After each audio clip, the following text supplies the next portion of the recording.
श्री दुर्गाये नमः। श्री दुर्गा सप्तशती। पहला अध्याय।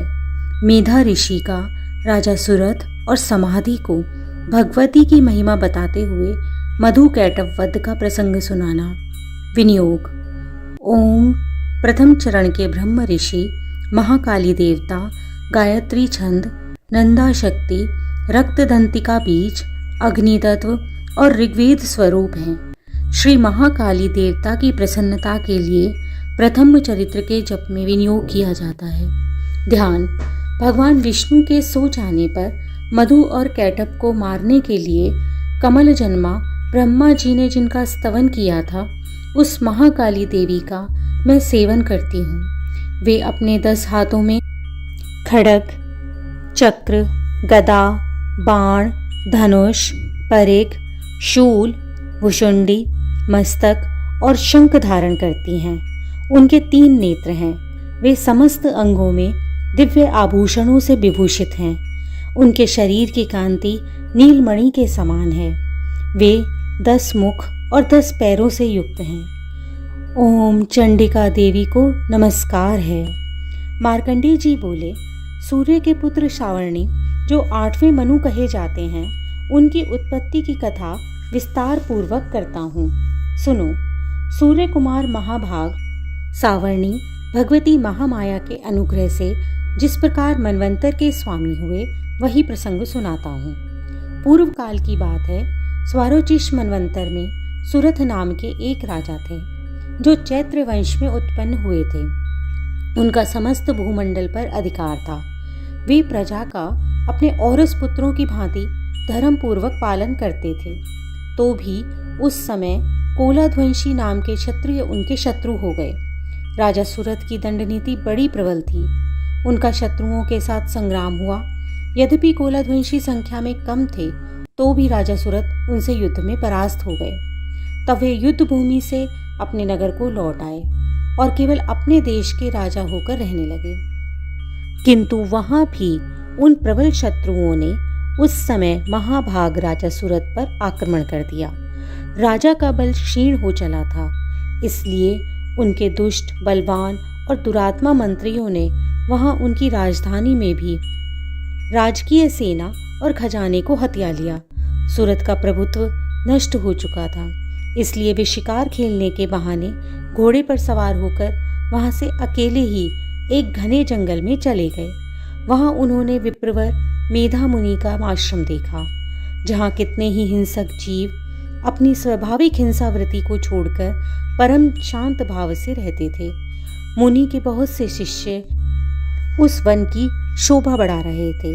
वहां जाने पर मुनि ने उनका सत्कार किया और वे उन मुनि श्रेष्ठ के आश्रम पर इधर उधर विचरते हुए कुछ काल तक रहे। फिर ममता से आकृष्ट चित्त होकर वहां उस प्रकार चिंता करने लगे कि पूर्व काल में मेरे पूर्वजों ने जिनका पालन किया था, वही नगर आज मुझसे रहित है। पता नहीं मेरे दुराचारी भृत्यगण उसकी धर्मपूर्वक रक्षा करते भी होंगे या नहीं। जो सदा मद की वर्षा करने वाला और शूरवीर था, वह मेरा प्रधान हाथी अब शत्रुओं के अधीन होकर न जाने किन भोगों को भोगता होगा।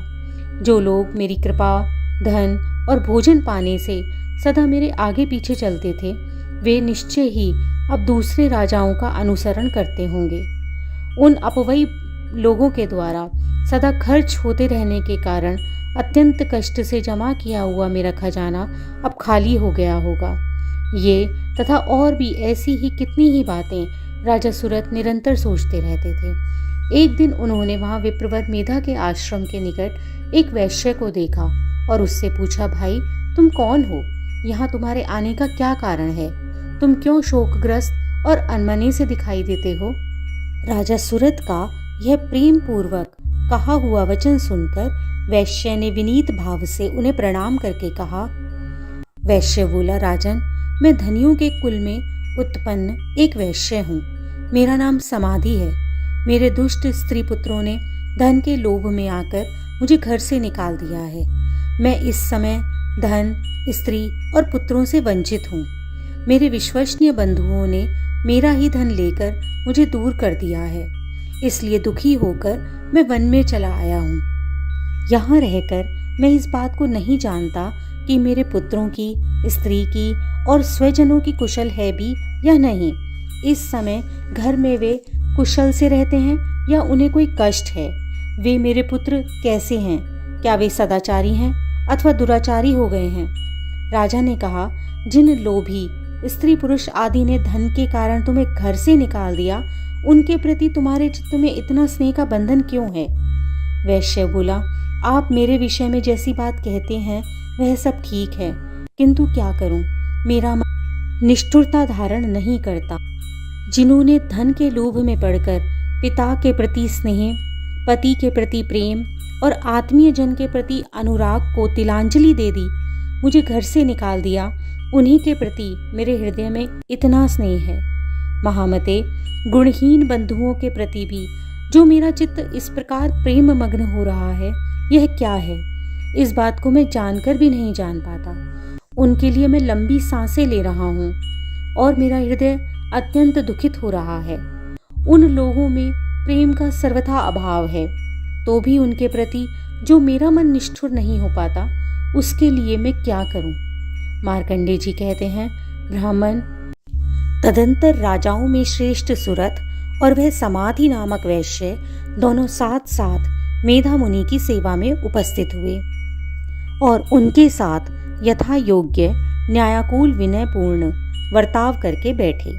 तत्पश्चात वैश्य और राजा ने कुछ वार्तालाप आरंभ किया। राजा ने कहा, भगवान, मैं आपसे एक बात पूछना चाहता हूँ, उसे बताइए। मेरा चित्त अपने अधीन न होने के कारण वह बात मेरे मन को बहुत दुखी करती है। जो राज्य मेरे हाथ से चला गया है, उसमें और उसके संपूर्ण अंगों में मेरी ममता बनी हुई है। मुनि श्रेष्ठ, यह जानते हुए भी कि वह अब मेरा नहीं है, अज्ञानी की भांति मुझे उसके लिए दुख होता है। यह क्या है? इधर यह वैश्य भी घर से अपमानित होकर आया है। इसके पुत्र और स्त्री और भृत्यों ने इसे छोड़ दिया है। स्वजनों ने भी इसका परित्याग कर दिया है, तो भी वह उनके प्रति अत्यंत हार्दिक स्नेह रखता है। इस प्रकार यह तथा मैं दोनों ही बहुत दुखी हो रहे हैं। इसमें प्रत्यक्ष दोष देखा गया है। उस विषय के लिए भी हमारे मन में ममता जनित आकर्षण पैदा हो रहा है। महाभाग, हम दोनों समझदार हैं, तो भी हम में जो मोह पैदा हो गया है वह क्या है? विवेक शून्य पुरुष की भांति मुझ में और इसमें भी यह मूर्ता प्रत्यक्ष दिखाई देती है। ऋषि बोले, महाभाग, विषय मार्ग का ज्ञान सब जीवों को है। इस प्रकार विषय भी सबके लिए अलग अलग हैं। कुछ प्राणी दिन में नहीं देखते और कुछ रात में ही नहीं देखते। जो कुछ ऐसे जीव हैं जो दिन और रात्रि में बराबर देखते हैं। यह ठीक है कि मनुष्य समझदार होते हैं, परंतु केवल वे ही ऐसे नहीं होते। पशु, पक्षी और मृग आदि सभी प्राणी समझदार होते हैं। मनुष्य की समझ भी वैसी ही होती है जैसी उन मृग और पक्षियों की होती है, तथा जैसी मनुष्यों की होती है वैसी ही उन मृग, पक्षी आदि की भी होती है। यह तथा अन्य बातें भी प्राय दोनों में समान ही हैं। समझ होने पर भी इन पक्षियों को तो देखो, ये स्वयं भूख से पीड़ित होते हुए भी मोहवश बच्चों की चोंच में कितने चाव से अन्न के दाने डाल रहे हैं। नरश्रेष्ठ, क्या तुम नहीं देखते कि ये मनुष्य समझदार होते हुए भी लोभवश अपने किए हुए उपकार का बदला पाने के लिए पुत्रों की अभिलाषा करते हैं? यद्यपि उन सब में समझ की कमी नहीं है, तथापि वे संसार की स्थिति बनाए रखने वाली भगवती महामाया के प्रभाव द्वारा ममता में भंवर से युक्त मोह के गहरे गर्त में गिराए गए हैं। इसलिए इसमें आश्चर्य नहीं करना चाहिए। जगदीश्वर भगवान विष्णु की योग निद्रा स्वरूपा जो भगवती महामाया हैं, उन्हीं में से यह जगत मोहित हो रहा है। वे भगवती महामाया देवी ज्ञानियों के भी चित्त को बलपूर्वक खींचकर मोह में डाल देती है। वे ही इस संपूर्ण चराचर जगत की सृष्टि करती हैं और वे ही प्रसन्न होने पर मनुष्यों को मुक्ति के लिए वरदान देती हैं। वे ही पराविद्या, संसार बंधन और मोक्ष की हेतुभूता सनातनी देवी तथा संपूर्ण ऐश्वर्यों की भी अधीश्वरी हैं। राजा ने पूछा, भगवान आप जिन्हें महामाया कह रहे हैं वह देवी कौन है? ब्राह्मण, उनका आविर्भाव कैसे हुआ? उनके चरित्र कौन कौन से हैं? ब्रह्मवेताओं में श्रेष्ठ महर्षि उन देवी का जैसा प्रभाव हो, जैसा भी स्वरूप हो और जिस प्रकार प्रादुर्भाव हुआ हो, वह सब मैं आपके मुख से सुनना चाहता हूँ। ऋषि ने कहा, राजन, वास्तव में तो वे देवी ही नित्य स्वरूपा हैं। संपूर्ण जगत उन्हीं का रूप है। उन्होंने समस्त विश्व को व्याप्त कर रखा है। तथापि उनका प्राकट्य अनेक प्रकार से होता है। वह मुझसे सुनो। यद्यपि वे नित्य और अजन्मा हैं, तथापि यह देवताओं का कार्य सिद्ध करने के लिए प्रकट होती हैं। उस समय लोक में उत्पन्न हुई कहलाती हैं। कल्प के अंत में जब संपूर्ण जगत एकात्म में निमग्न हो रहा था, तो सबके प्रभु भगवान विष्णु शेषनाग की शैया बिछाकर योग निद्रा का आश्रय ले सो रहे थे। उस समय उनके कानों के मैल से दो भयंकर असुर उत्पन्न हुए, जो मधु और कैटभ के नाम से विख्यात थे। वे दोनों ब्रह्मा जी का वध करने के लिए तैयार हो गए। भगवान विष्णु के नाभि कमल में विराजमान प्रजापति ब्रह्मा जी ने जब उन दोनों भयानक असुरों को अपने पास आया और भगवान को सोया हुआ देखा, तो वह एकाग्रचित्त होकर भगवान विष्णु को जगाने के लिए उनके नेत्रों में निवास करने वाली योग निद्रा का स्तवन आरंभ करने लगे, जो उस विश्व की अधीश्वरी, जगत को धारण करने वाली, संसार का पालन और संहार करने वाली और तेज स्वरूपा भगवान विष्णु की अनुपम शक्ति हैं। उन्हीं भगवती निद्रा देवी की भगवान ब्रह्मा स्तुति करने लगे। ब्रह्मा जी ने कहा, देवी, तुम ही स्वाहा, तुम ही स्वधा और तुम ही वष्टकार हो। स्वर भी तुम्हारे ही स्वरूप हैं। तुम ही जीवनदायिनी सुधा हो। नित्य अक्षर प्रणव में आकार, उकार, मकार, इन तीनों मात्राओं में तुम ही स्थित हो, तथा इन तीनों मात्राओं के अतिरिक्त जो बिंदु रूपा नित्य अर्ध मात्रा हैं, जिनका विशेष रूप से उच्चारण नहीं किया जा सकता, वह भी तुम ही हो। देवी, तुम ही संध्या, सावित्री और पनम जननी हो। देवी, तुम ही इस विश्व ब्रह्मांड को धारण करती हो। तुमसे ही इस जगत की सृष्टि होती है, तुमसे ही इसका पालन होता है और सदा तुम ही कल्प के अंत में सबको अपना ग्रास बना लेती हो। जगन्मयी देवी, इस विश्व की उत्पत्ति के समय तुम सृष्टि स्वरूपा हो, पालन काल में स्थिति रूपा हो और कल्पांतर के अंत में संहार रूप धारण करने वाली हो। तुम ही महाविद्या, महामाया, महामेधा, महास्मृति, महामोहरूपा, महादेवी और महासुरी हो। तुम ही तीनों गुणों को उत्पन्न करने वाली सबकी प्रकृति हो। भयंकर कालरात्रि, महारात्रि और मोहरात्रि भी तुम ही हो। तुम ही श्री, तुम ही ईश्वरी, तुम ही शी और तुम ही बोध स्वरूपा बुद्धि हो। लज्जा, पुष्टि, तुष्टि, शांति और क्षमा भी तुम ही हो। तुम खंग धारिणी, शूल धारिणी, घोर रूपा और गदा, चक्र, शंख और धनुष धारण करने वाली हो। बाण, भुषुंडी और परिघ ये तुम्हारे ही अस्त्र हैं। तुम सौम्य और सौम्यतर हो। इतना ही नहीं, जितने भी सौम्य और सुंदर पदार्थ हैं, उन सब की अपेक्षा तुम अत्यधिक सुंदरी हो। पर और अपर, सबसे परे रहने वाली परमेश्वरी तुम ही हो। सर्वस्वरूपे देवी, कहीं भी सत असत रूप जो कुछ वस्तुएं हैं और सबकी जो शक्ति है, वह तुम ही हो। ऐसी अवस्था में तुम्हारी स्तुति क्या हो सकती है? जो इस जगत की सृष्टि, पालन और संहार करते हैं, उन भगवान को भी जब तुमने निद्रा के अधीन कर दिया है, तब तुम्हारी स्तुति करने में यहाँ कौन समर्थ हो सकता है?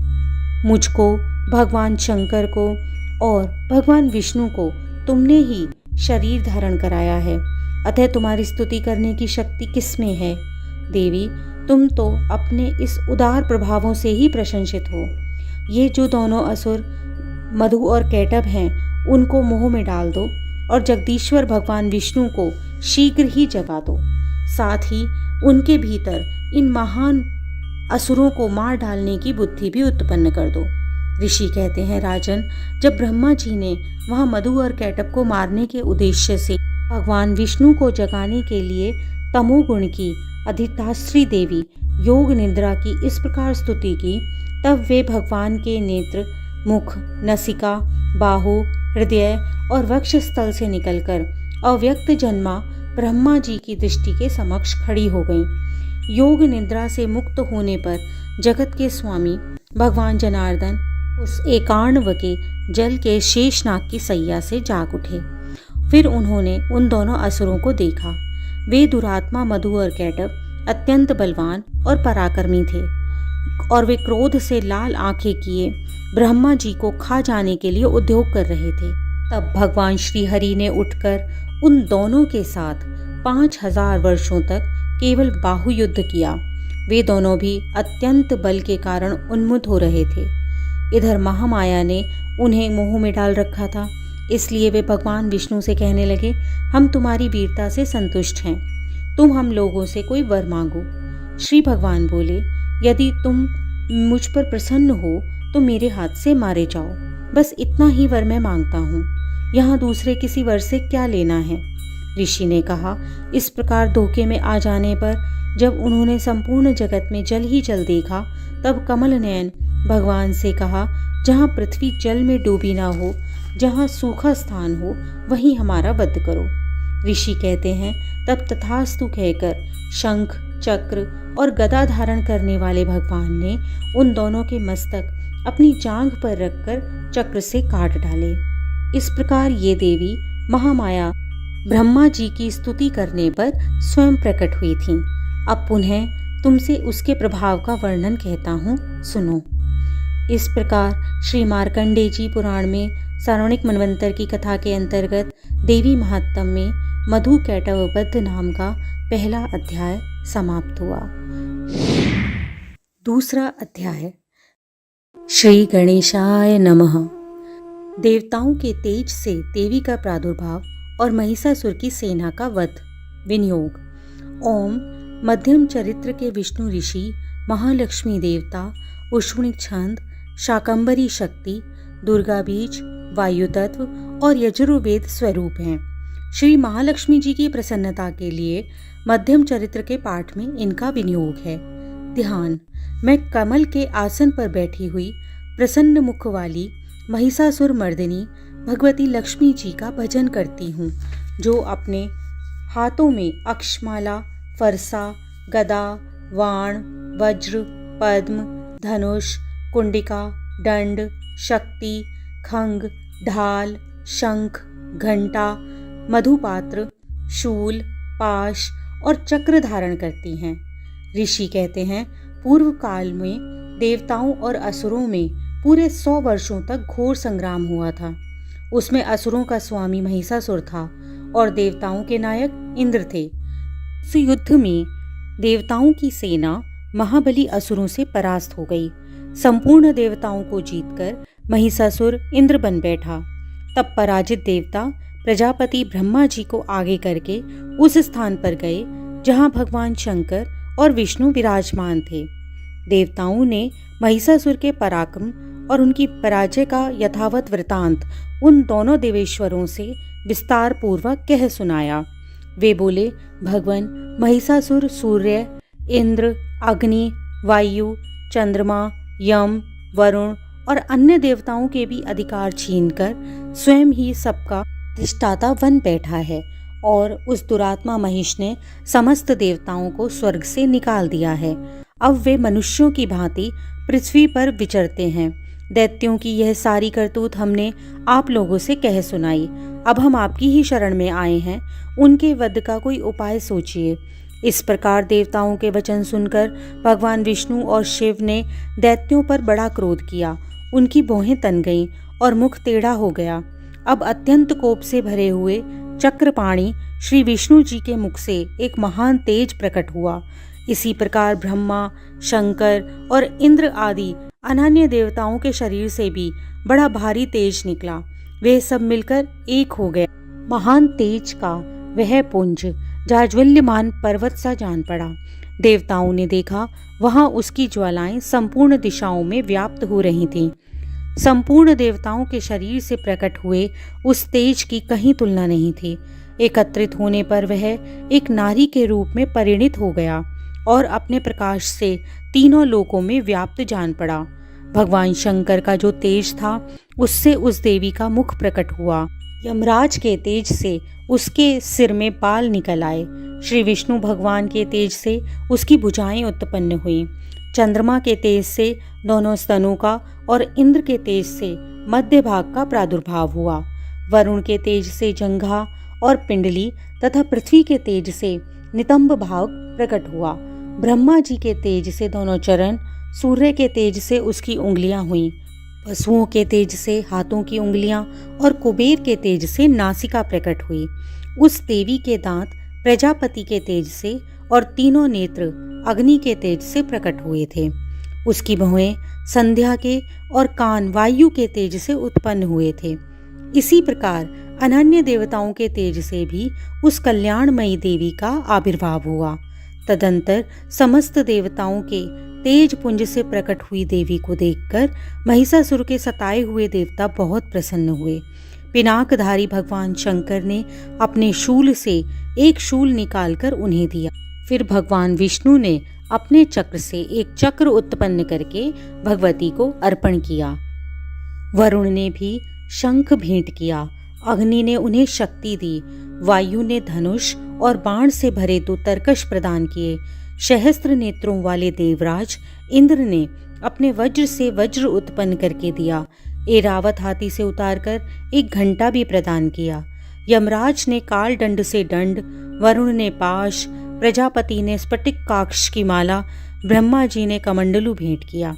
सूर्य ने देवी के समस्त रोमकूपों में अपनी किरणों का तेज भर दिया। काल ने उन्हें चमकती हुई ढाल और तलवार दी। क्षीर समुद्र ने उज्ज्वल हार और कभी जीर्ण न होने वाले 2 दिव्य वस्त्र आभूषण भेंट किए।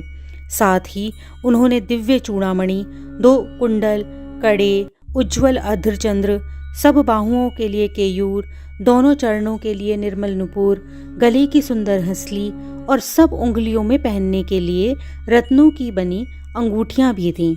विश्वकर्मा ने उन्हें अत्यंत निर्मल फरसा भेंट किया। साथ ही अनेक प्रकार के अस्त्र और अभेद कवच दिए। इसके सिवा मस्तक और वक्ष स्थल पर धारण करने के लिए कभी न कुमलाने वाले कमलों की मालाएं दी। जलधि ने उन्हें सुंदर कमल का फूल भेंट किया।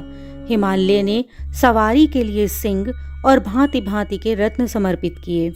धनाध्यक्ष कुबेर ने मधु से भरा हुआ पान पात्र दिया और संपूर्ण नागों के राजा शेष ने, जो इस पृथ्वी को धारण करते हैं, उन्हें बहुमूल्य मणियों से विभूषित नागाहार भेंट किया। इस प्रकार अन्य देवताओं ने भी आभूषण और अस्त्र शस्त्र देकर देवी का सम्मान किया। तत्पश्चात उन्होंने बारंबार अट्टहासपूर्वक उच्च स्वर में गर्जना की। उनके भयंकर नाद से संपूर्ण आकाश गूंज उठा। देवी का वह अत्यंत उच्च स्वर से किया हुआ सिंहनाद कहीं समा न सका। आकाश उसके सामने लघु प्रतीत होने लगा। उससे बड़े जोर की प्रतिध्वनि हुई, जिससे संपूर्ण विश्व में हलचल मच गई और समुद्र भी कांप उठे।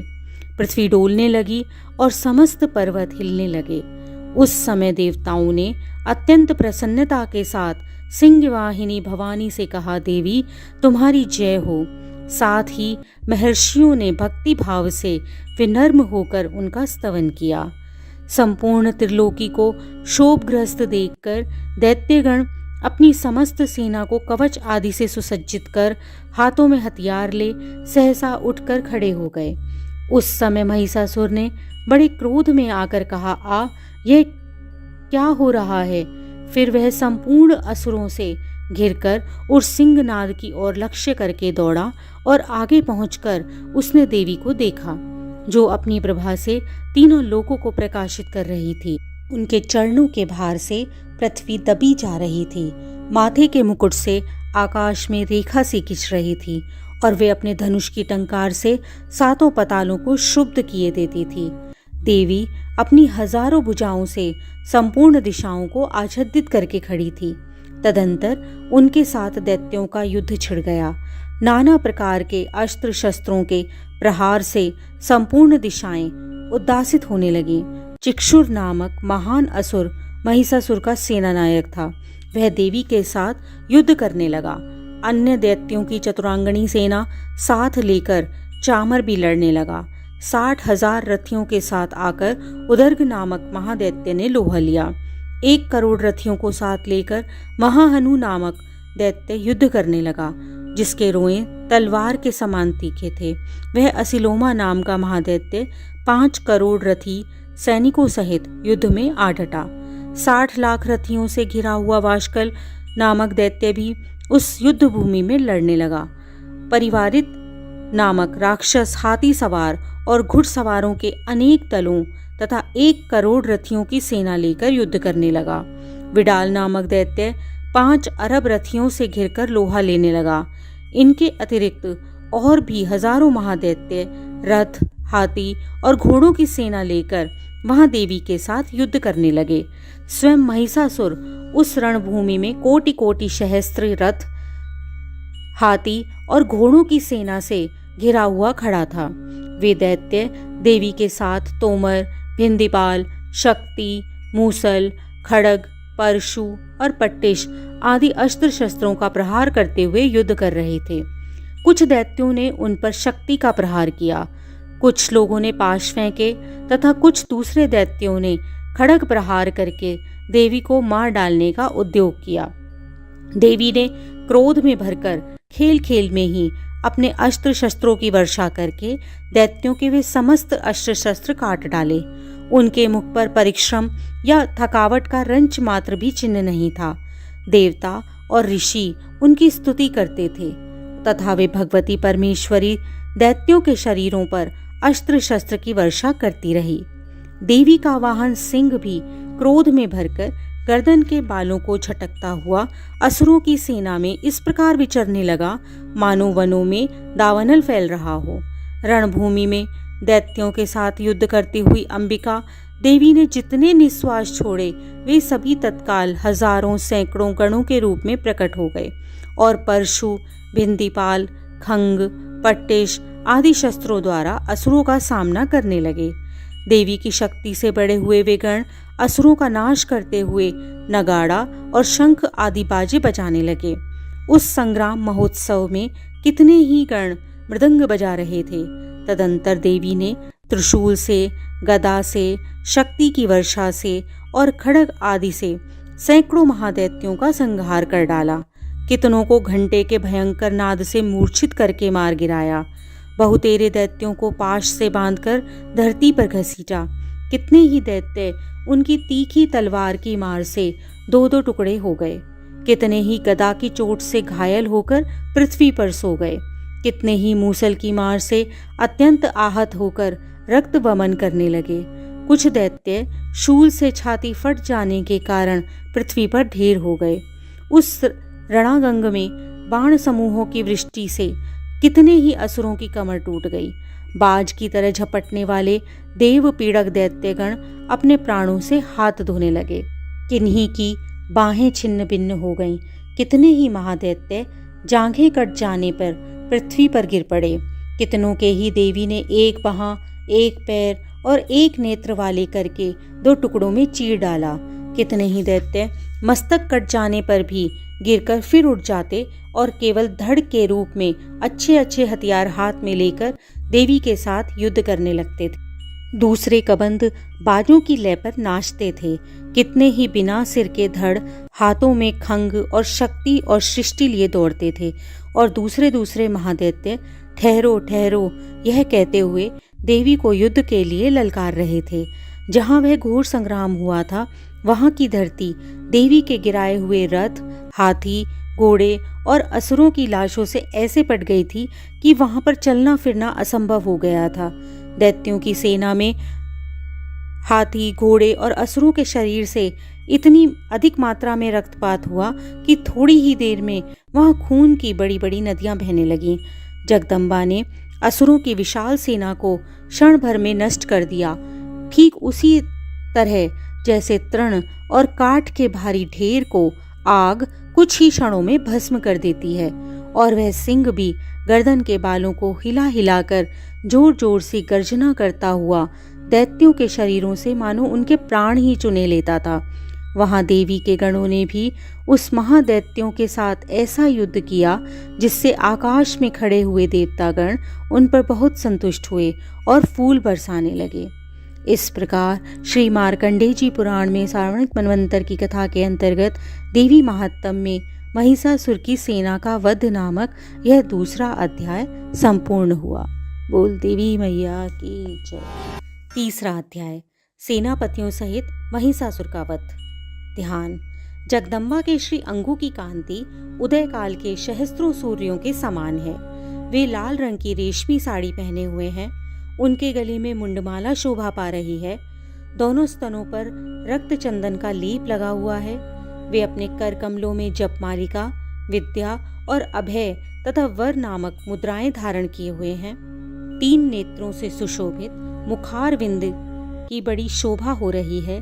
उनके मस्तक पर चंद्रमा के साथ ही रत्न में मुकुट बंधा हुआ है और वे कमल के आसन पर विराजमान हैं। ऐसी देवी को मैं भक्ति पूर्वक प्रणाम करती हूँ। ऋषि कहते हैं, दैत्यों की सेना को इस प्रकार तहस नहस होते देखकर महादैत्य सेनापति चिक्षुर क्रोध में भरकर अंबिका देवी से युद्ध करने के लिए आगे बढ़ा।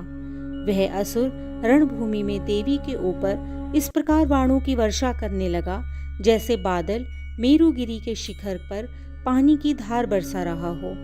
तब देवी ने अपने बाणों से उसके वाणु समूहों को अनायास ही काटकर उसके घोड़ों और सारथियों को मार डाला।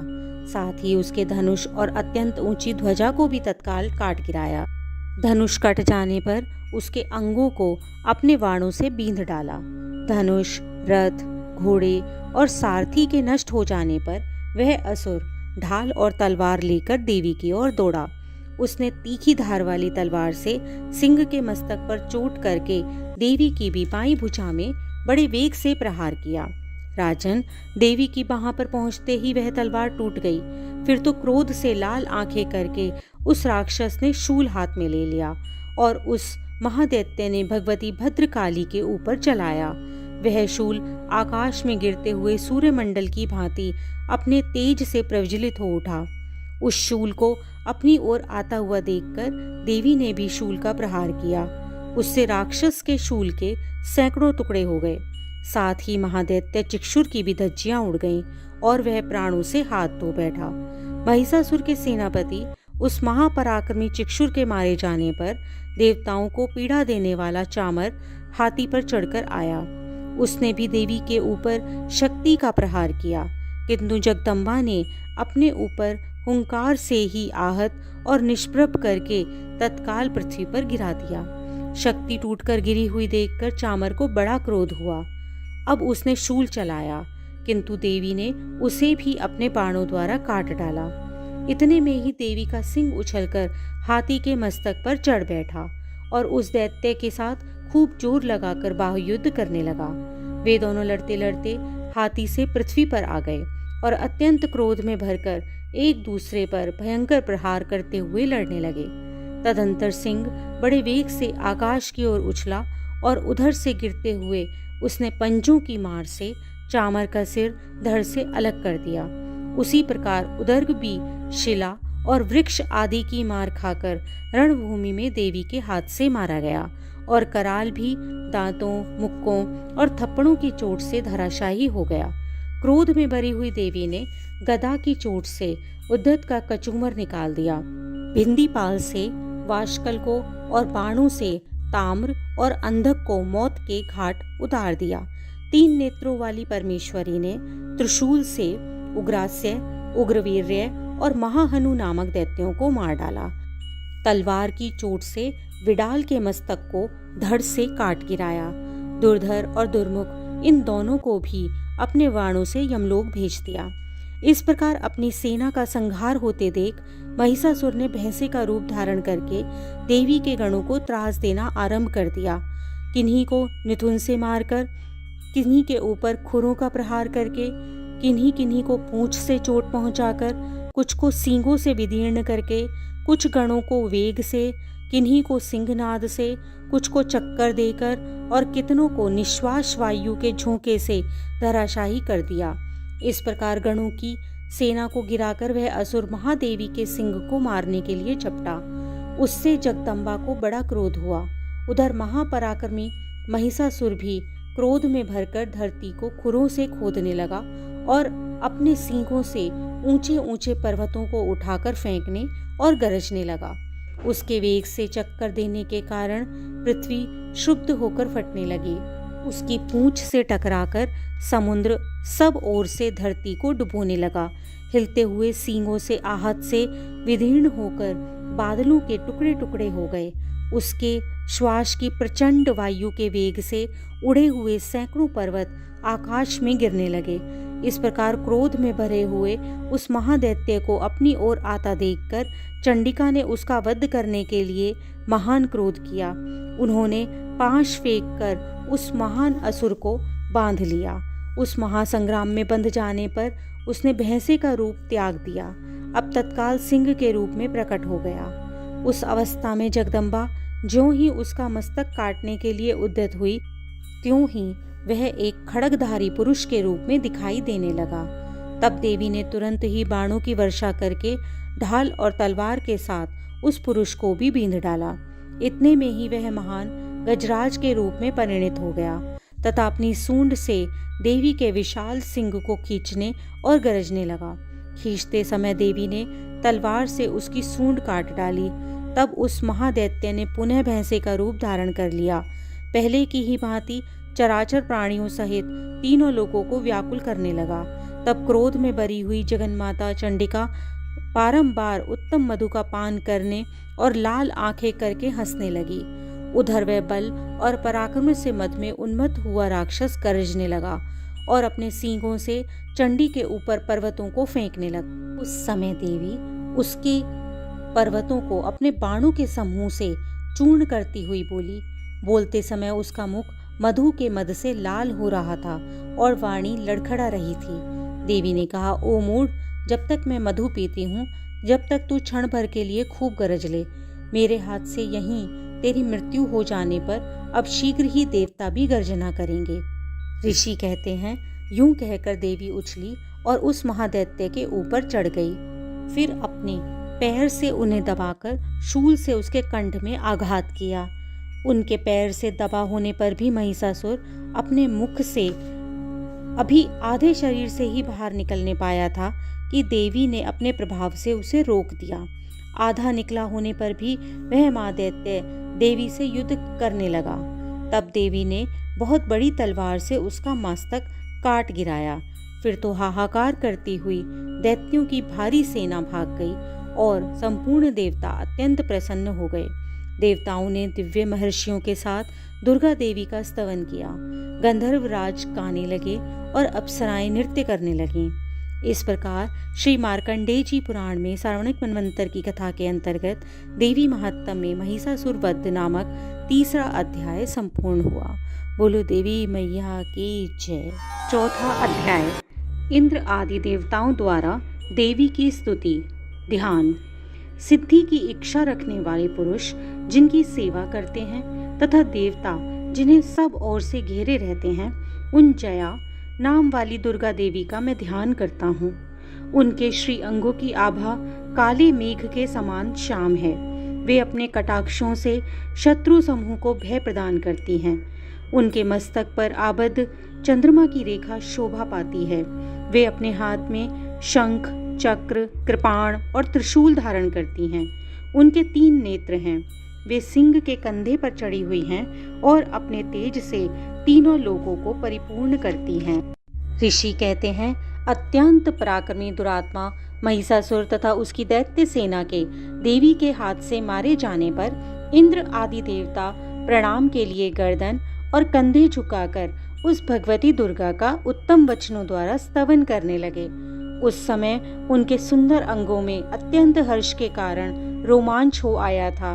देवता बोले, संपूर्ण देवताओं की शक्ति का समुदाय ही जिनका स्वरूप है तथा जिन देवी ने अपनी शक्ति से संपूर्ण जगत को व्याप्त कर रखा, समस्त देवताओं और महर्षियों की पूजनिया उन जगदम्बा को हम भक्ति पूर्वक नमस्कार करते हैं। वे हम लोगों का कल्याण करें। जिनके अनुपम प्रभाव और बल का वर्णन करने में भगवान शेषनाग, ब्रह्मा जी और महादेव जी भी समर्थ नहीं हैं, वे भगवती चंडिका संपूर्ण जगत का पालन एवं अशुभ भय का नाश करने का विचार करें।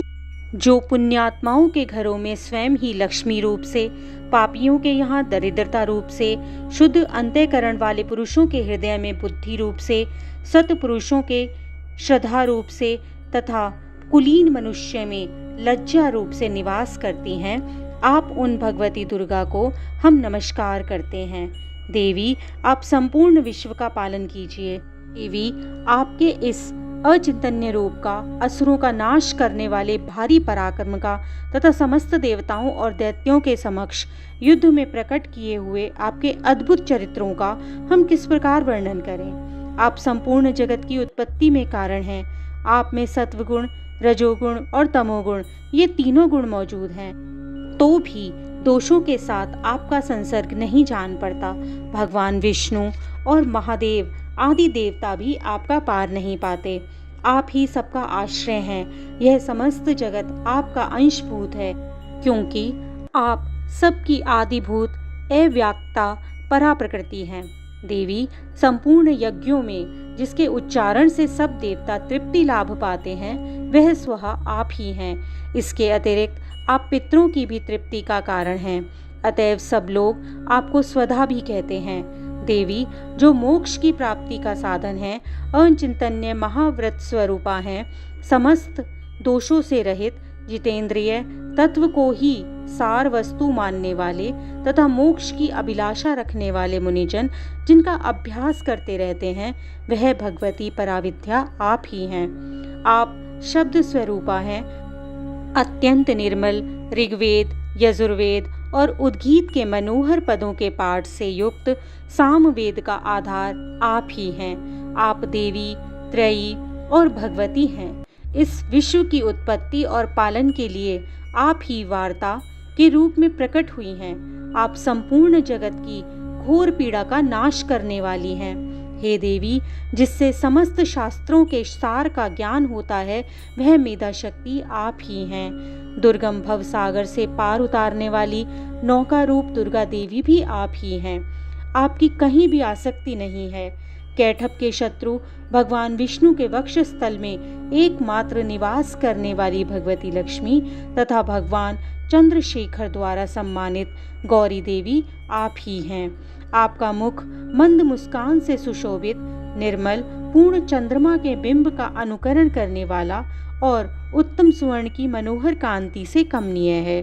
तो भी उसे देखकर महिषासुर को क्रोध हुआ और सहसा उसने उन पर प्रहार कर दिया। यह बड़े आश्चर्य की बात है। देवी, वही मुख जब क्रोध से युक्त होने पर उदय काल के चंद्रमा की भांति लाल और तनी हुई भौं के कारण विकराल हो उठा, तब उसे देखकर जो महिषासुर के प्राण तुरंत ही नहीं निकल गए, यह उससे भी बढ़कर आश्चर्य की बात है। क्योंकि क्रोध में भरे हुए यमराज को देखकर भला कौन जीवित रह सकता है। हे देवी, आप प्रसन्न हो। परमात्मा स्वरूपा आपके प्रसन्न होने पर जगत का अबुद्धि होता है और क्रोध में भर जाने पर आप तत्काल ही कितने कुलों का सर्वनाश कर डालती हो। यह बात अभी अनुभव में आई है, क्योंकि महिषासुर की यह विशाल सेना क्षण भर में आपके कोप से नष्ट हो गई है। सदा अभ्युदय प्रदान करने वाली आप जिन पर प्रसन्न रहती हैं, वे ही देश में सम्मानित होते हैं। उन्हीं को धन और यश की प्राप्ति होती है। उन्हीं का धर्म कभी शिथिल नहीं होता और वे ही अपने हष्ट पुष्ट स्त्री, पुत्र और भृत्यों के कारण धन्य माने जाते हैं। देवी, आप ही की कृपा से पुण्य आत्मा पुरुष प्रतिदिन अत्यंत श्रद्धापूर्वक तथा सब प्रकार के धर्मानुकूल कर्म करते हैं और आपके प्रभाव से स्वर्गलोक में जाते हैं। इसीलिए आप तीनों लोकों में निश्चय ही मनोवांछित फल देने वाली हैं। माँ दुर्गे, आप स्मरण करने पर सब प्राणियों को भय हर लेती हैं और स्वस्थ पुरुषों द्वारा चिंतन करने पर उन्हें परम कल्याणमयी बुद्धि प्रदान करती हैं। दुख, दारिद्र्यता और भय हरने वाली देवी, आपके सिवा दूसरी कौन है, जिसका चित्त सबका उपकार करने के लिए सदा ही दयाद्र रहता हो। देवी, इन राक्षसों के मारने से संसार को सुख मिले और ये राक्षस चिरकाल तक नरक में रहने के लिए भले ही पाप करते रहे हों, इस समय संग्राम में मृत्यु को प्राप्त होने पर स्वर्ग लोक में जाएं। निश्चय ही यही सोचकर आप शत्रुओं का वध करती हैं। आप शत्रुओं पर शस्त्रों का प्रहार क्यों करती हैं? समस्त असुरों को दृष्टिपात मात्र से ही भस्म क्यों नहीं कर देती? इसमें भी एक रहस्य है। ये शत्रु भी हमारे शस्त्रों से पवित्र होकर उत्तम लोकों में जाएं, इसी प्रकार उनके प्रति भी आपका विचार अत्यंत उत्तम रहता है। खड्ग के तेज पुंज की भयंकर दीप्ति से और आपके त्रिशूल के अग्रभाग की घनीभूत प्रभा से चौंधियाकर जो असुरों की आंखें फूट नहीं रही हैं, उसमें कारण यही था कि वे मनोहर रश्मियों से युक्त चंद्रमा के समान आनंद प्रदान करने वाले आपके इस सुंदर मुख का दर्शन करते थे। देवी, आपका शील दुराचारियों के बुरे वर्ताव को दूर करने वाला है। साथ ही यह रूप ऐसा है जो कभी चिंतन में नहीं आ सकता और जिसकी कभी दूसरों से तुलना भी नहीं हो सकती, तथा आपका बल और पराक्रम तो इन दैत्यों को भी नाश करने वाला है, जो कभी देवताओं के पराक्रम को भी नष्ट कर चुके थे। इस प्रकार आपने शत्रुओं पर भी अपनी दया ही प्रकट की है। वरदायिनी देवी, आपके इस पराक्रम की किसी के साथ तुलना नहीं हो सकती और शत्रुओं को भय देने वाला एवं अत्यंत मनोहर ऐसा रूप भी आपके सिवा और कहाँ है। हृदय में कृपा, युद्ध में निष्ठुरता, ये दोनों बातें तीनों लोक में केवल आप में ही देखी गई हैं। मात, आपके शत्रुओं का नाश करके इस समस्त त्रिलोकी की रक्षा की है। इन शत्रुओं को भी युद्ध भूमि में मारकर स्वर्गलोक में पहुंचाया है तथा उन्मत्त दैत्यों से प्राप्त होने वाले हम लोगों के भय को भी दूर कर दिया है। आपको हमारा नमस्कार है। देवी, आप शूल से हमारी रक्षा करें। अंबिके, आप खड्ग से भी हमारी रक्षा करें और घंटा की ध्वनि और धनुष की टंकार से हम लोगों की रक्षा करें। चंडिके, पूर्व, पश्चिम और दक्षिण दिशा में आप हमारी रक्षा करें तथा ईश्वरी, अपने त्रिशूल को घुमाकर आप उत्तर दिशा में भी हमारी रक्षा करें। तीनों लोकों में आपने जो परम सुंदर और अत्यंत भयंकर रूप विचरते रहते हैं, उनके द्वारा भी आप हमारी इस भूलोक की रक्षा करें। अंबिके, आपके कर पल्लवों में शोभा पाने वाले खड्ग, शूल और गदा आदि जो भी अस्त्र हों, सबके द्वारा आप हमारी सब ओर से रक्षा करें। ऋषि कहते हैं, इस प्रकार जब देवताओं ने जगन माता दुर्गा की स्तुति की और नंदनवन में दिव्य पुष्पों एवं गंध चंदन आदि के द्वारा उनका पूजन किया, फिर सबने मिलकर भक्ति पूर्वक दिव्य धूपों की सुगंध निवेदन की। तब देवी ने प्रसन्न वदन होकर प्रणाम करते हुए सब देवताओं से कहा। देवी बोली, देवताओं, तुम लोग मुझसे जिस वस्तु की अभिलाषा रखते हो उसे मांगो। देवता बोले, भगवती ने हमारी सब इच्छाएं पूर्ण कर दी हैं, अब कुछ भी बाकी नहीं है, क्योंकि हमारा यह शत्रु महिषासुर मारा गया है। महेश्वरी, इतने पर भी यदि आप हमें और वर देना चाहती हैं तो हम जब जब आपका स्मरण करें तब तब आप दर्शन देकर हम लोगों के महान संकट दूर कर दिया करें तथा प्रसन्नमुखी अंबिके, जो मनुष्य इन स्तोत्रों द्वारा आपकी स्तुति करे उसे वित्त, समृद्धि और वैभव देने के साथ ही उसकी धन और स्त्री आदि संपत्ति को भी बढ़ाने के लिए आप सदा हम पर प्रसन्न रहें। ऋषि कहते हैं, राजन, देवताओं ने जब अपने तथा जगत के कल्याण के लिए भद्रकाली देवी को इस प्रकार प्रसन्न किया, तब वे तथास्तु कहकर वहां से अंतर्ध्यान हो गईं। भोपाल, इस प्रकार पूर्व काल में तीनों लोगों का हित चाहने वाली देवी जिस प्रकार देवताओं के शरीरों से प्रकट हुई, वह सब कथा मैंने तुम्हें कह सुनाई। अब पुनः देवताओं का उपकार करने वाली वे देवी दुष्ट दैत्यों तथा शुंभ निशुंभ का वध करने और सब लोगों की रक्षा करने के लिए गौरी देवी के शरीर से जिस प्रकार प्रकट हुई थी, वह सब प्रसंग मेरे मुंह से सुनो। मैं उसका तुमसे यथावत वर्णन करता हूँ। इस प्रकार श्री मार्कंडेय जी पुराण में सार्वणिक मनवंतर की कथा के अंतर्गत देवी महात्म्य में शक्रादि स्तुति नामक चौथा अध्याय पूर्ण हुआ। बोलो देवी मैया की जय। 5वां अध्याय देवताओं द्वारा देवी की स्तुति। चंड मुंड के मुख से अंबिका के रूप की प्रशंसा सुनकर शुंभ का उनके पास दूत भेजना और दूत का निराश लौटना। विनियोग। ओम इस उत्तर चरित्र के रुद्र ऋषि हैं, महासरस्वती देवता हैं, अनुपुष्ट छंद हैं, भीमा शक्ति हैं, भ्रामरी बीज हैं, सूर्य तत्व है और सामवेद स्वरूप है। महासरस्वती की प्रसन्नता के लिए उत्तर चरित्र के पाठ में इसका विनोद किया जाता है। ध्यान। जो अपने कर कमलों में घंटा, शूल, हल, शंख, मूसल, चक्र, धनुष और बाण धारण करती हैं, शरद ऋतु के शोभा संपन्न चंद्रमा के समान जिनकी मनोहर कांति है, जो तीनों लोकों की आधारभूता और शुंभ आदि दैत्यों का नाश करने वाली हैं, तथा गौरी के शरीर से जिनका प्राकट्य हुआ है, उन महासरस्वती देवी का मैं निरंतर भजन करती हूँ। ऋषि कहते हैं, पूर्व काल में शुंभ और निशुंभ नामक 2 असुरों ने अपने बल के घमंड में आकर शचीपति इंद्र के हाथ से तीनों लोकों का राज्य और यज्ञ भाग छीन लिए। वे ही दोनों सूर्य, चंद्रमा, कुबेर, यम और वरुण के अधिकार का भी उपयोग करने लगे। वायु और अग्नि का कार्य भी वे ही करने लगे। उन दोनों ने सब देवताओं को अपमानित, राज्यभ्रष्ट, पराजित और अधिकारहीन करके स्वर्ग से निकाल दिया। उन दोनों महाअसुरों से तिरस्कृत होने पर देवताओं ने अपराजिता देवी का स्मरण किया और सोचा, जगदम्बा ने हम लोगों को वर दिया था कि आपत्ति काल में स्मरण किए जाने पर वे हमारी सब आपत्तियों का तत्काल ही नाश कर देंगी। यह विचार करके देवता गिरिराज हिमालय पर गए और वहां भगवती विष्णु माया की स्तुति करने लगे। देवता बोले, देवी को नमस्कार है, महादेवी शिवा को सर्वदा नमस्कार है, प्रकृति और भद्रा को प्रणाम है। हम लोग नियम पूर्वक जगदम्बा को नमस्कार करते हैं। रौद्रा को नमस्कार है, नित्या, गौरी और धात्री को बारंबार नमस्कार है। ज्योत्स्नामयी, चंद्र रूपिणी और सुख स्वरूपा देवी को सततः प्रणाम है।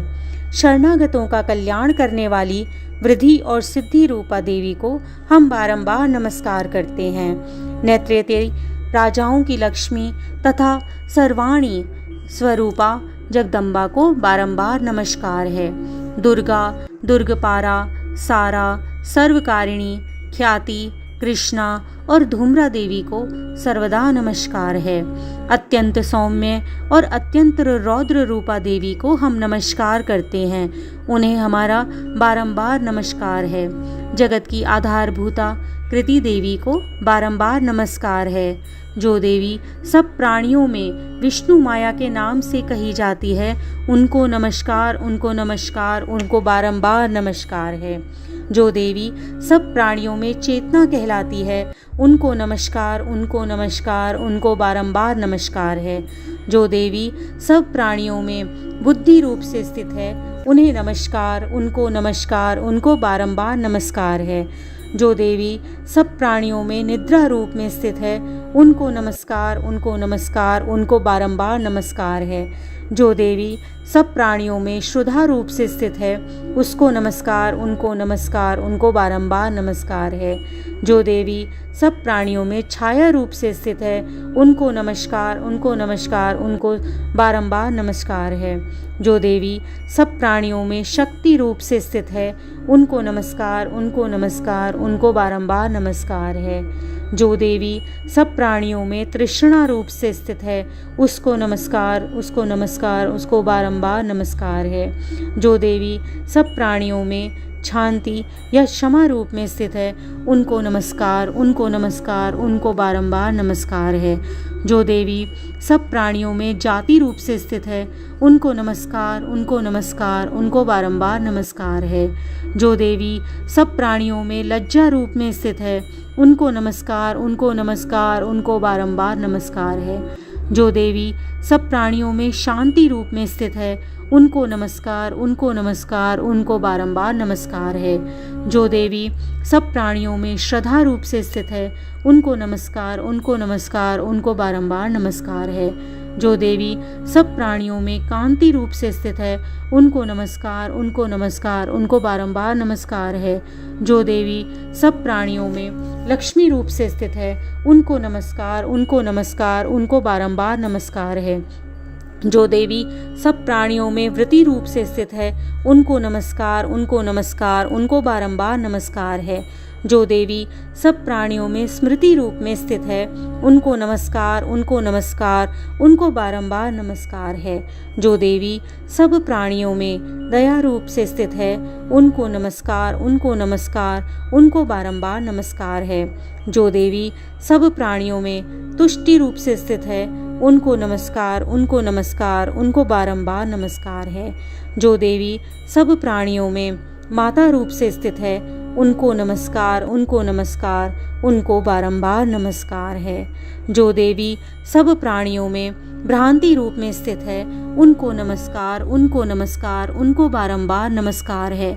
जो जीवों में इंद्रिय वर्ग की अधिष्ठात्री देवी और सब प्राणियों में सदा व्याप्त रहने वाली है, उस व्याप्ति देवी को बारंबार नमस्कार है।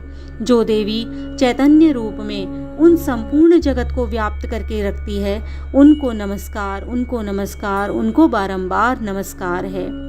पूर्व काल में अपने अभिष्ट की प्राप्ति होने पर देवताओं ने जिनकी स्तुति की और देवराज इंद्र ने बहुत दिनों तक जिनका सेवन किया, वह कल्याण की साधनभूता ईश्वरी हमारा कल्याण और मंगल करे और सारी आपत्तियों का नाश कर डाले।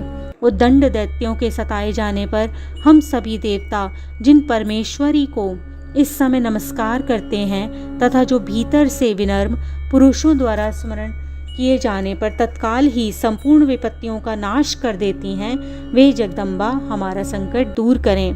ऋषि कहते हैं, राजन, इस प्रकार जब देवता स्तुति कर रहे थे, उसी समय पार्वती देवी गंगा जी के जल में स्नान करने के लिए वहां आईं।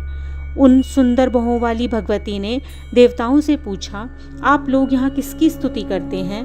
तब उन्हीं के शरीर से प्रकट हुई शिवा देवी बोली, शुंभ दैत्य से तिरस्कृत और युद्ध में निशुंभ से पराजित हो यहाँ एकत्रित हुए ये समस्त देवता मेरी ही स्तुति कर रहे हैं। पार्वती जी के शरीर कोश से अंबिका का प्रादुर्भाव हुआ था, इसीलिए वे समस्त लोकों में कौशिकी कही जाती हैं। कौशिकी के प्रकट होने के बाद पार्वती देवी का शरीर काले रंग का हो गया, अतः वे हिमालय पर रहने लगी और कालिका देवी के नाम से विख्यात हुईं। तदंतर शुंभ निशुंभ के भृत्य चंड मुंड वहां आए और उस परम मनोहर रूप धारण करने वाली अंबिका देवी को देखा। फिर वे शुंभ के पास जाकर बोले, महाराज, एक अत्यंत मनोहर स्त्री है जो अपनी दिव्य कांति से हिमालय को प्रकाशित कर रही है। वैसा उत्तम रूप कहीं किसी ने नहीं देखा होगा। असुरेश्वर, पता लगाइए वह देवी कौन है और उसे ले लीजिए। स्त्रियों में वह रत्न है, उसका प्रत्येक अंग बहुत ही सुंदर तथा श्री अंगों की प्रभा से संपूर्ण दिशाओं में प्रकाश फैला रही है। दैत्यराज, अभी वह हिमालय पर ही मौजूद है, आप उसे देख सकते हैं। प्रभु, तीनों लोकों में मणि, हाथी और घोड़े आदि जितने भी रत्न हैं, वे सब इस समय आपके घर में शोभा पाते हैं। हाथियों में रत्नभूत ऐरावत, यह पारिजात का वृक्ष और उच्च श्रवा घोड़ा सब आपने इंद्र से ले लिया है। हंसों से जुता हुआ यह विमान भी आपके आंगन में शोभा पाता है। यह रत्नभूत अद्भुत विमान जो पहले ब्रह्मा जी के पास था, अब आपके यहाँ लाया गया है। यह महापद्म नामक निधि आप कुबेर से छीन लाए हैं। समुद्र ने भी आपको कंजलिनी नाम की माला भेंट की है, जो केसरों से सुशोभित है और जिसके कमल कभी कुम्हलाते नहीं हैं। सुवर्ण की वर्षा करने वाला वरुण का यह छत्र भी आपके घर में शोभा पाता है तथा यह श्रेष्ठ रथ जो पहले प्रजापति के अधिकार में था, अब आपके पास मौजूद है। दैत्येश्वर, मृत्यु की उत्क्रांतिदा नामक शक्ति भी आपने उनसे छीन ली है और वरुण का पाश और समुद्र में होने वाले सब प्रकार के रत्न आपके भाई निशुंभ के अधिकार में हैं। अग्नि ने भी स्वतः शुद्ध किए हुए 2 वस्त्र आपकी सेवा में अर्पित किए हैं। दैत्यराज, इस प्रकार सभी रत्न आपने एकत्रित कर लिए हैं। फिर भी यह स्त्रियों में रत्न रूप कल्याणमयी देवी है, आप इसे क्यों नहीं अपने अधिकार में कर लेते? ऋषि कहते हैं, चंड मुंड का यह वचन सुनकर शुंभ ने महादैत्य सुग्रीव को दूत बनाकर देवी के पास भेजा और कहा, तुम मेरी आज्ञा से उसके सामने ये बातें कहना और ऐसा उपाय करना जिससे प्रसन्न होकर वह शीघ्र ही यहाँ आ जाए। वह दूत पर्वत के अत्यंत रमणीय प्रदेश में जहाँ देवी मौजूद थी गया और मधुर वाणी में कोमल वचन बोला। दूत बोला, देवी, दैत्यराज शुंभ इस समय इन तीनों लोकों में परमेश्वर है। मैं उन्हीं का भेजा हुआ दूत हूँ और यहाँ तुम्हारे ही पास आया हूँ। उनकी आज्ञा सदा सब देवता एक स्वर में मानते हैं, कोई उनका उल्लंघन नहीं कर सकता।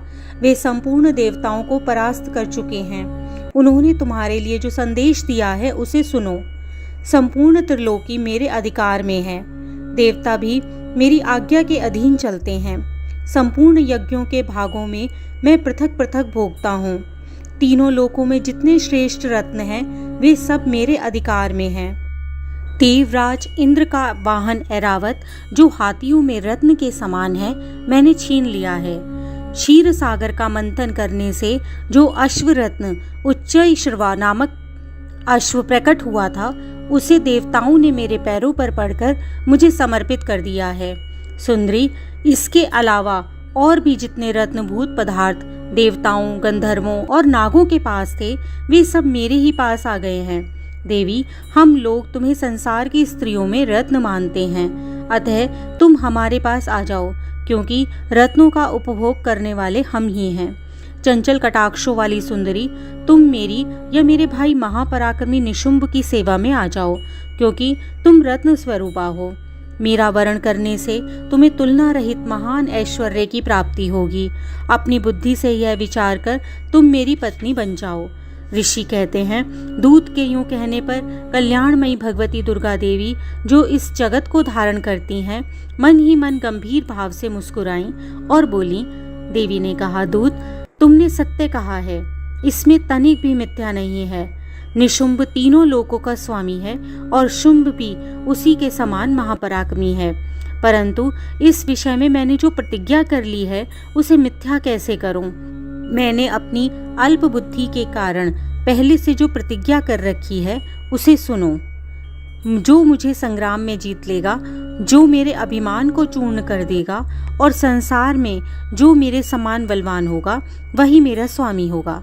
इसलिए शुंभ और महादैत्य निशुंभ स्वयं ही यहाँ पधारें और मुझे जीतकर शीघ्र ही मेरा पाणी ग्रहण करें। इसमें विलंब की क्या आवश्यकता है? दूत बोला, देवी, तुम घमंड से भरी हुई हो, मेरे सामने ऐसी बातें न करो।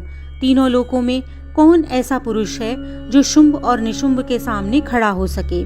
देवी, अन्य देवताओं के सामने भी सारे देवता युद्ध में नहीं ठहर सकते, फिर तुम अकेली स्त्री होकर कैसे ठहर सकती हो? जिन शुंभ आदि दैत्यों के सामने इंद्र आदि सब देवता भी युद्ध में खड़े नहीं हुए, उनके सामने तुम स्त्री होकर कैसे जाओगी? इसलिए तुम मेरे ही कहने से शुंभ और निशुंभ के पास चली चलो। ऐसा करने से तुम्हारे गौरव की रक्षा होगी, अन्यथा जब वे केश पकड़कर घसीटेंगे तब तुम्हें अपनी प्रतिष्ठा खोकर जाना पड़ेगा। देवी ने कहा, तुम्हारा कहना ठीक है, शुंभ बलवान है और निशुंभ भी बड़े पराक्रमी हैं, किंतु क्या करूं? मैंने पहले बिना सोचे समझे जो प्रतिज्ञा कर ली है, अतः अब तुम जाओ और मैंने तुमसे जो कुछ कहा है वह सब दैत्यराज से आदरपूर्वक कहना, फिर वो जो उचित जान पड़े करें। इस प्रकार श्री मार्कंडेय जी पुराण में सार्वणिक मनवंतर की कथा के अंतर्गत देवी महात्म्य में देवी दूत संवाद नामक 5वां अध्याय संपूर्ण हुआ। बोलो देवी मैया की जय। 6ठा अध्याय, धूम्रलोचन वध। ध्यान। मैं सर्वज्ञेश्वर भैरव के अंक में निवास करने वाले परम उत्कृष्ट पद्मावती देवी का चिंतन करती हूँ। वे नागराज के आसन पर बैठी हैं। नागों के फणों में सुशोभित होने वाली मणियों की विशाल माला से उनकी देहलता उद्भासित हो रही है। सूर्य के समान उनका तेज है।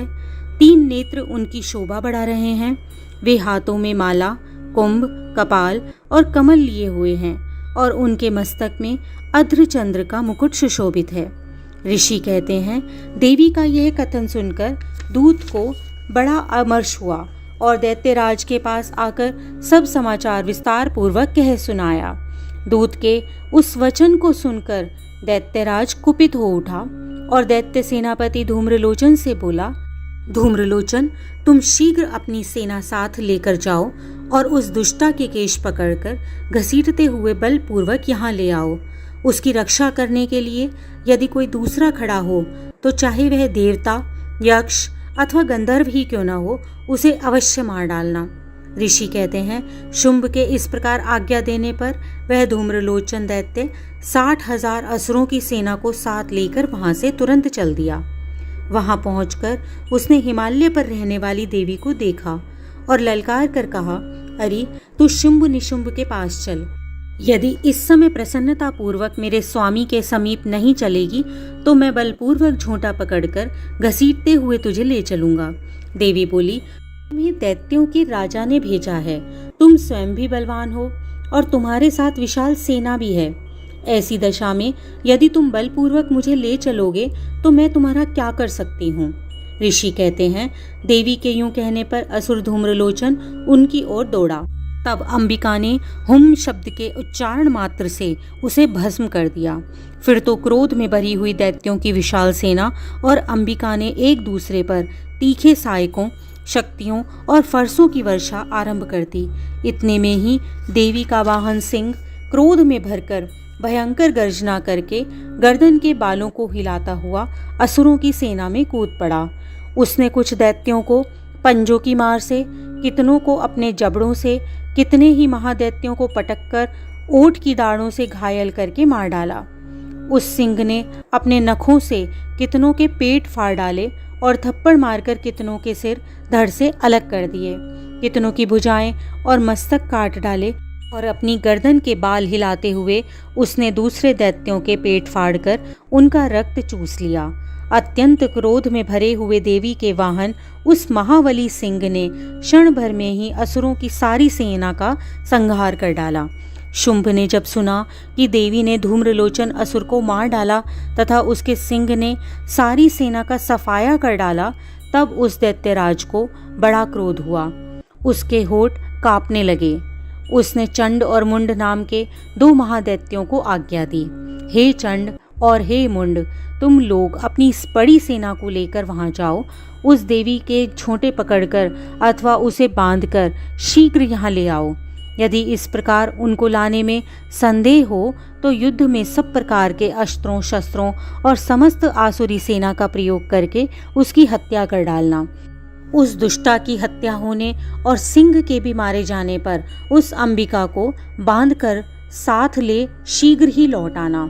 इस प्रकार श्री मार्कंडेय जी पुराण में सार्वणिक मनवंतर की कथा के अंतर्गत देवी महात्म्य में धूम्रलोचन वध नाम का 6वां अध्याय संपूर्ण हुआ। बोलो देवी मैया की जय। 7वां अध्याय, चंड और मुंड का वध। ध्यान। मैं मातंगी देवी का ध्यान करती हूँ। वे रत्न में सिंहासन पर बैठकर पढ़ते हुए तोते का मधुर शब्द सुन रही हैं। उनके शरीर का वर्ण श्याम है।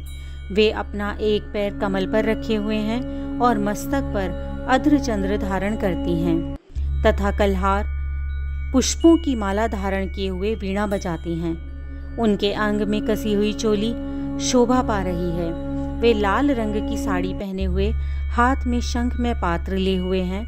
उनके बदन पर मधु का हल्का हल्का प्रभाव जान पड़ता है और ललाट में बिंदी शोभा पा रही है। ऋषि कहते हैं, तदंतर शुंभ की आज्ञा पाकर वे चंड मुंड आदि दैत्य चतुरांगनी सेना के साथ अस्त्रों शस्त्रों से सुसज्जित होकर चल दिए। फिर गिरिराज हिमालय के सुवर्ण में ऊंचे शिखर पर पहुंचकर उन्होंने सिंह पर बैठी हुई देवी को देखा। वे मंद मंद मुस्कुरा रही थीं। उन्हें देखकर दैत्य लोग तत्परता से उन्हें पकड़ने का उद्योग करने लगे। किसी ने धनुष तान लिया, किसी ने तलवार संभाली कुछ लोग देवी के पास आकर खड़े हो गए। तब अंबिका ने उन शत्रुओं के प्रति बड़ा क्रोध किया। उस समय क्रोध के कारण उनका मुख काला पड़ गया, ललाट में भौहें टेढ़ी हो गईं और वहां से तुरंत विकराल मुखी काली प्रकट हुई, जो तलवार और पाश लिए हुए थी। वे विचित्र खड़पांग धारण किए और चीते के चम्र की साड़ी पहने हुए नर मुंडों की माला से विभूषित थी। उनके शरीर का मांस सूख गया था, केवल हड्डियों का ढांचा था, जिससे वे अत्यंत भयंकर जान पड़ती थीं। उनका मुख बहुत विशाल था, जीभ लपलपाने के कारण वे और भी डरावनी प्रतीत होती थीं। उनकी आंखें भीतर को धसी हुई और कुछ लाल थीं। वे अपनी भयंकर गर्जना से संपूर्ण दिशाओं को गुंजा रही थीं।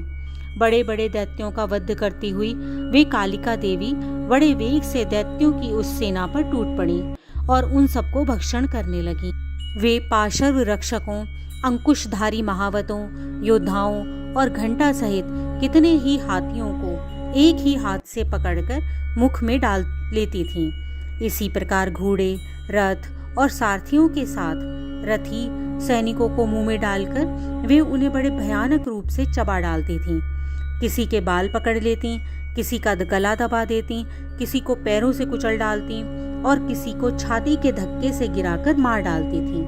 वे असुरों के छोड़े हुए बड़े बड़े अस्त्र शस्त्र मुंह से पकड़ लेती और रोष में भरकर उनको दांतों से पीस डालती थीं। काली ने बलवान और दुरात्मा दैत्यों की वह सारी सेना रौंद डाली, खा डाली और कितनों को मार भगाया।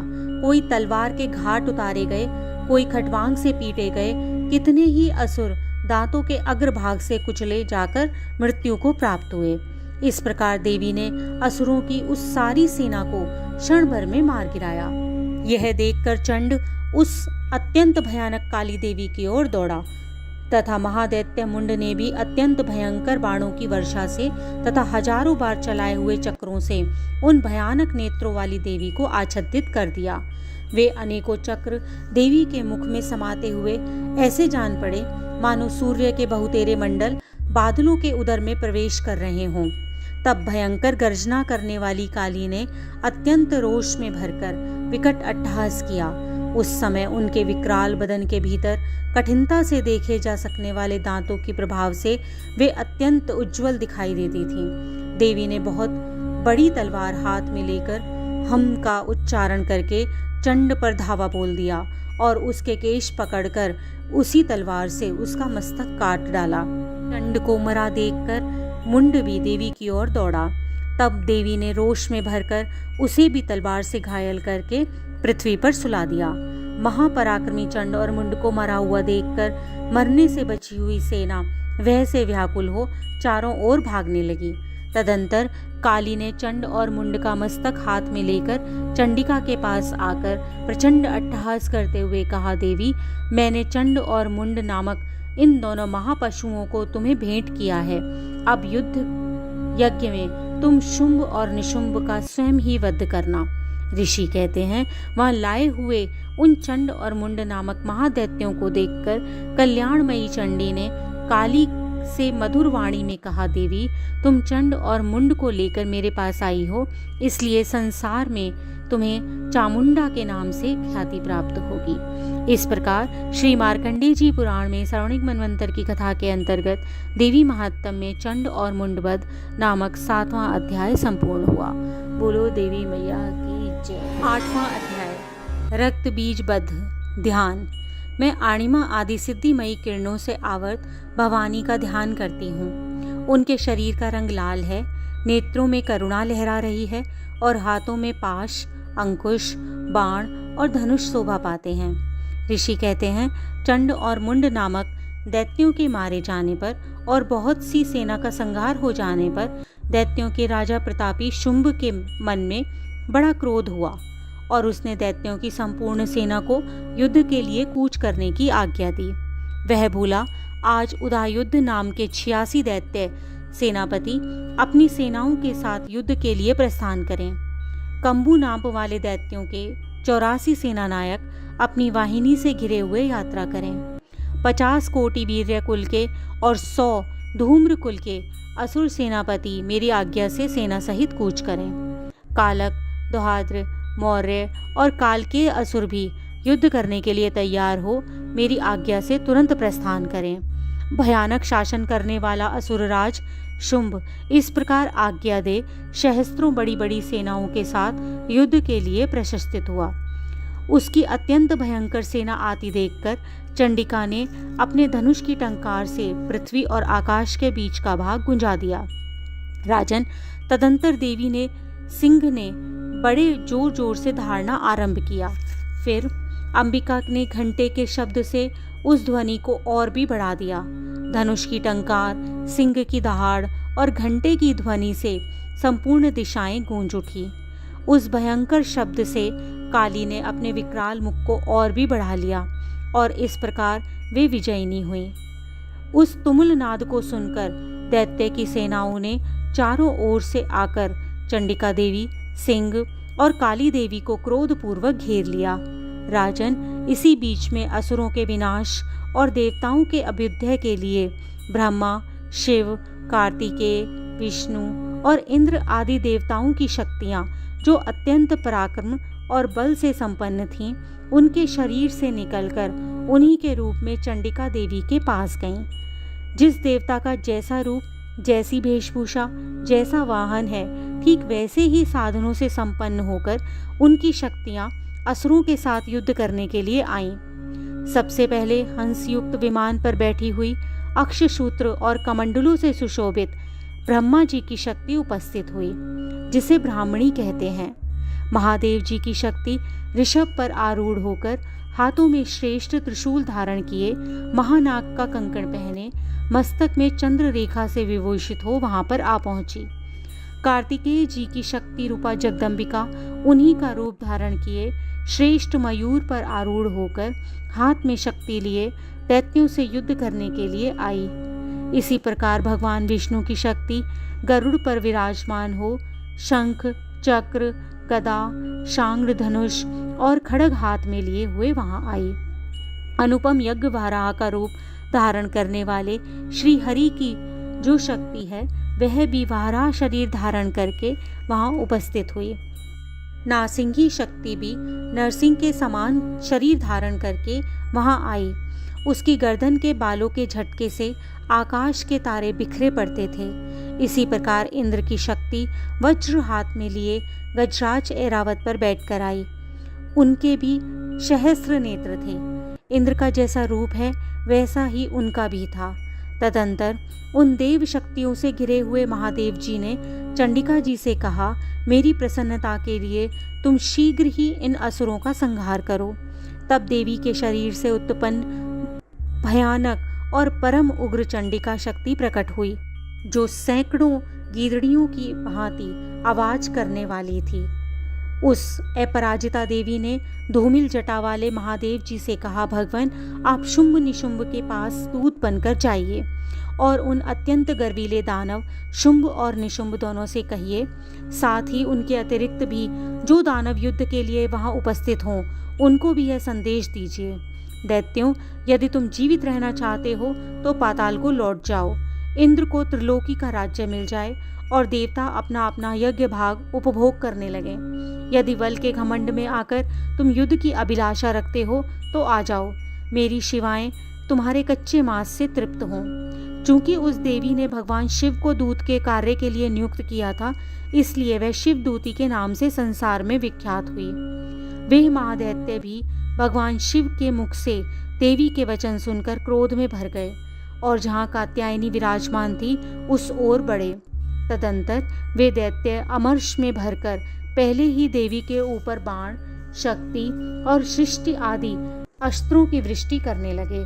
तब देवी ने भी खेल खेल में ही धनुष की टंकार की और उससे छोड़े हुए बड़े बड़े बाणों द्वारा दैत्यों के चलाए हुए बाण, शूल, शक्ति और फरसों को काट डाला। फिर काली उसके आगे होकर शत्रुओं को शूल से प्रहार से विदीर्ण करने लगी और खटवांग से उनका कचूमर निकालती हुई रणभूमि में विचरने लगी। ब्राह्मणी भी जिस जिस ओर दौड़ती उसी उसी ओर अपने कमंडलू का जल छिड़ककर शत्रुओं के ओज और पराक्रम को नष्ट करती जाती थी। माहेश्वरी ने त्रिशूल से, वैष्णवी ने चक्र से, अत्यंत क्रोध में भरी हुई कुमार कार्तिकेय की शक्ति से दैत्यों का संहार आरंभ कर दिया। इंद्र शक्ति के वज्र प्रहार से विदीर्ण होकर सैकड़ों दैत्य दानव रक्त की धारा बहाते हुए पृथ्वी पर सो गए। वाराही शक्ति ने कितनों को अपनी तुतुन की मार से नष्ट कर दिया। दाढ़ों के अग्रभाग से कितनों की छाती छेद डाली तथा कितने ही दैत्य उसके चक्र की चोट से विदीर्ण होकर गिर पड़े। नारसिंगी भी दूसरे दूसरे महादैत्यों को अपने नखों से विदीर्ण करके खाती और सिंह नाद से दिशाओं और आकाश को गुंजाती हुई युद्ध क्षेत्र में विचरने लगी। कितने ही असुर शिवदूती के प्रचंड अट्टहास से अत्यंत भयभीत होकर पृथ्वी पर गिर पड़े और गिरने पर उन्हें शिवदूती ने उस समय अपना ग्रास बना लिया। इस प्रकार क्रोध में भरे हुए मातृगणों को नाना प्रकार के उपायों से बड़े बड़े असुरों का मर्दन करते देख दैत्य सैनिक भाग खड़े हुए। मातृगणों से पीड़ित दैत्यों को युद्ध से भागते देख रक्तबीज नामक महादैत्य क्रोध में भरकर युद्ध करने के लिए आया। उसके शरीर से जब रक्त की बूंद पृथ्वी पर गिरती तब उसी के समान शक्तिशाली एक और महादैत्य पृथ्वी पर पैदा हो जाता। महाअसुर रक्तबीज हाथ में गदा लेकर इंद्र शक्ति के साथ युद्ध करने लगा। तब ऐन्द्री ने अपने वज्र से रक्तबीज को मारा। वज्र से घायल होने पर उसके शरीर से बहुत सा रक्त चूने लगा और उससे उसी के समान रूप और पराक्रम वाले योद्धा उत्पन्न होने लगे। उसके शरीर से रक्त की जितनी बूंदें गिरी उतने ही पुरुष उत्पन्न हो गए। वे सब रक्त बीज के समान ही वीर्यवान, बलवान और पराक्रमी थे। वे रक्त से उत्पन्न होने वाले पुरुष भी अत्यंत भयंकर अस्त्र शस्त्रों का प्रहार करते हुए वहां मातृगणों के साथ घोर युद्ध करने लगे। पुण्य वज्र के प्रहार से जब उनका मस्तक घायल हुआ तब रक्त बहने लगा और उससे हजारों पुरुष उत्पन्न हो गए। वैष्णवी ने युद्ध में रक्त बीज पर चक्र का प्रहार किया और ऐन्द्री ने उस दैत्य सेनापति को गदा से चोट पहुंचाई। वैष्णवी के चक्र से घायल होने पर उसके शरीर से जो रक्त बहा और उससे जो उसी के बराबर आकार वाले सहस्त्रों महादैत्य प्रकट हुए, उनके द्वारा संपूर्ण जगत व्याप्त सा हो गया। कौमारी ने शक्ति से, वाराही ने खड्ग से और माहेश्वरी ने त्रिशूल से महादैत्य रक्त बीज को घायल कर दिया। क्रोध में भरे हुए उस महादैत्य रक्त बीज ने भी गदा से सभी मातृगणों पर और मातृ शक्तियों पर पृथक पृथक प्रहार किया। शक्ति और शूल आदि से अनेक बार घायल होने पर जो उसके शरीर से रक्त की धारा पृथ्वी पर गिरी, उससे भी निश्चय ही सैकड़ों असुर उत्पन्न हो गए। इस प्रकार उस महादैत्य के रक्त से प्रकट हुए असुरों द्वारा संपूर्ण जगत व्याप्त हो गया। इससे उन देवताओं को बड़ा भय हुआ। देवताओं को उदास देखकर चंडिका ने काली से शीघ्रता पूर्वक कहा, चामुंडे, तुम अपना मुख और भी फैलाओ तथा मेरे शस्त्रपात से गिरने वाले रक्त बिंदुओं और उनसे उत्पन्न होने वाले महादैत्यों को तुम अपने उस उतावले मुख से खाती जाओ। इस प्रकार रक्त से उत्पन्न होने वाले महादैत्यों का भक्षण करती हुई तुम रण में विचरती रहो। ऐसा करने से उस दैत्य का सारा रक्त क्षीण हो जाने पर वह स्वयं भी नष्ट हो जाएगा। उन भयंकर दैत्यों को जब तुम खा जाओगी तब दूसरे नए दैत्य उत्पन्न नहीं हो सकेंगे। काली से यूं कहकर चंडिका देवी ने शूल से रक्त बीज को मारा और काली ने अपने मुख में उसका रक्त ले लिया। तब उसने वहां चंडिका पर गदा से प्रहार किया, किंतु उस गदापात ने देवी को तनिक भी वेदना नहीं पहुंचाई। रक्त बीज के घायल शरीर से बहुत सा रक्त गिरा, किंतु ज्यों ही वह गिरा त्यों ही चामुंडा ने उसे अपने मुख में ले लिया। रक्त गिरने से काली के मुख में जो महादैत्य उत्पन्न हुए उन्हें भी वह चट कर गई और उसने रक्त बीज का रक्त भी पी लिया। तदंतर देवी ने रक्त बीज को, जिसका रक्त चामुंडा ने पी लिया था, वज्र, बाण, खड्ग और सृष्टि आदि से मार डाला। राज, इस प्रकार शस्त्रों के समुदाय से आहत एवं रक्तहीन हुआ महादैत्य रक्त बीज पृथ्वी पर गिर पड़ा। नरेश्वर, इससे देवताओं को अनुपम हर्ष की प्राप्ति हुई और मातृगण उन असुर के रक्तपान के मद से उद्धत सा होकर नृत्य करने लगा। इस प्रकार श्री मार्कंडेय जी पुराण में सार्वणिक मनवंतर की कथा के अंतर्गत देवी महात्म रक्त बीज बद्ध नामक 8वां अध्याय संपूर्ण हुआ। बोलो देवी मैया की जय। 9वां अध्याय निशुंभ बद्ध। ध्यान। मैं अर्धनारीश्वर के श्री विग्रह की निरंतर शरण लेती हूँ। उनका वर्ण बंदूक पुष्प और सुवर्ण के समान रक्तपीत मिश्रित है। वह अपनी भुजाओं में सुंदर अक्षमाला, पाश, अंकुश और वरद मुद्रा धारण करता है। अर्धचंद्रमा उसका आभूषण है तथा वह 3 नेत्रों से सुशोभित है। राजा ने कहा, भगवान, आपने रक्त बीज के बद्ध के संबंध में देवी चरित्र का यह अद्भुत महात्म मुझे बतलाया।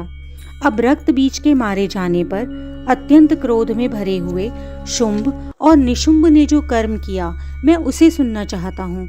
ऋषि कहते हैं, राजन, युद्ध में रक्त बीज और अन्य दैत्यों के मारे जाने पर शुंभ और निशुंभ के क्रोध की सीमा नहीं रही। अपनी विशाल सेना इस प्रकार मारी जाती देखकर निशुंभ अमर्ष में भरकर देवी की ओर दौड़ा। उसके साथ असुरों की प्रधान सेना थी। उसके आगे, पीछे और पार्श्व भाग में बड़े बड़े असुर थे, जो क्रोध से होठ चबाते हुए देवी को मार डालने के लिए आए। महापराक्रमी शुंभ ने भी अपनी सेना के साथ मातृगणों से युद्ध करके क्रोधवश चंडिका को मारने के लिए आ पहुंचा। तब देवी जी के साथ शुंभ और निशुंभ का घोर संग्राम छिड़ गया। वे दोनों दैत्य मेघों की भांति बाणों की भयंकर वृष्टि कर रहे थे।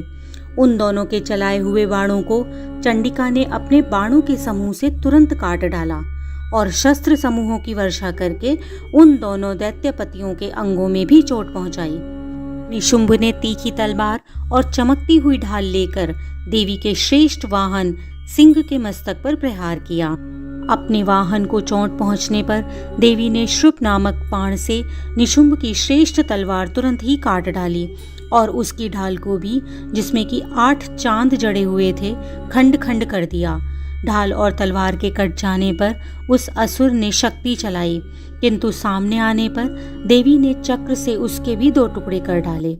अब तो निशुंभ क्रोध में जल उठा और उस दानव ने देवी को मारने के लिए शूल उठाया, किंतु देवी ने समीप आने पर उसे भी मुक्के से मारकर चूर्ण कर दिया। अब उसने गदा घुमाकर चंडी के ऊपर चलाई, परंतु वह भी देवी के त्रिशूल से कटकर भस्म हो गई। तदंतर दैत्यराज निशुंभ को फरसा हाथ में लेकर आते देख देवी ने बाण समूहों से घायल कर धरती पर सुला दिया। उस भयंकर महापराक्रमी भाई निशुंभ के धराशायी हो जाने पर शुंभ को बड़ा क्रोध आया और अंबिका का वध करने के लिए वह आगे बढ़ा। रथ पर बैठे बैठे ही उत्तम आयुधों से सुशोभित अपनी बड़ी बड़ी 8 अनुपम भुजाओं से समूचे आकाश को ढककर वह अद्भुत शोभा पाने लगा। उसे आते देखकर देवी ने शंख बजाया और धनुष की प्रत्यंचा का भी अत्यंत दुस्सह शब्द किया। साथ ही अपने घंटे के शब्द से, जो समस्त दैत्य सैनिकों का तेज नष्ट करने वाला था, संपूर्ण दिशाओं को व्याप्त कर दिया। तदंतर सिंह ने भी अपनी दहाड़ से, जिसे सुनकर बड़े बड़े गजराजों का महान मदचूर हो जाता था, आकाश, पृथ्वी और 10 दिशाओं को गुंजा दिया। फिर काली ने आकाश में उछलकर अपने दोनों हाथों से पृथ्वी पर आघात किया। उससे ऐसा भयंकर शब्द हुआ जिससे पहले के सभी शब्द शांत हो गए। तत्पश्चात शिवदूती ने दैत्यों के लिए अमंगलजनक अट्टहास किया। इन शब्दों को सुनकर समस्त असुर थर्रा उठे, किंतु शुंभ को बड़ा क्रोध हुआ। उस समय देवी जी ने जब शुंभ को लक्ष्य करके कहा, ओ दुरात्मा, खड़ा रहे, खड़ा रहे, तभी आकाश में खड़े हुए देवता बोल उठे, जय हो, जय हो। शुंभ ने वहां आकर ज्वालाओं से युक्त अत्यंत भयानक शक्ति चलाई। अग्नि में पर्वत के समान आती हुई उस शक्ति को देवी ने बड़े भारी लूके से दूर हटा दिया। उस समय शुंभ के सिंहनाद से तीनों लोग गूंज उठे। राजन, उसकी प्रतिध्वनि से वज्रपात के समान भयानक शब्द हुआ, जिसने अन्य सब शब्दों को जीत लिया।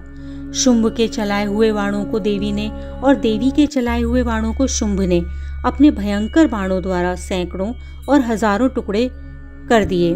तब क्रोध में भरी हुई चंडिका ने शुंभ को शूल से मारा। उसके आघात से मूर्छित होकर वह पृथ्वी पर गिर पड़ा।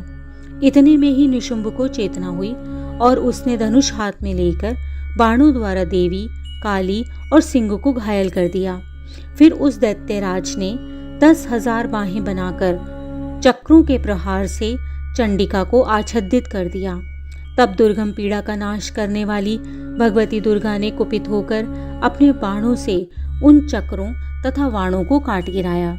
यह देख निशुंभ दैत्य सेना के साथ चंडिका का वध करने के लिए हाथ में गदा लेकर बड़े वेग से दौड़ा।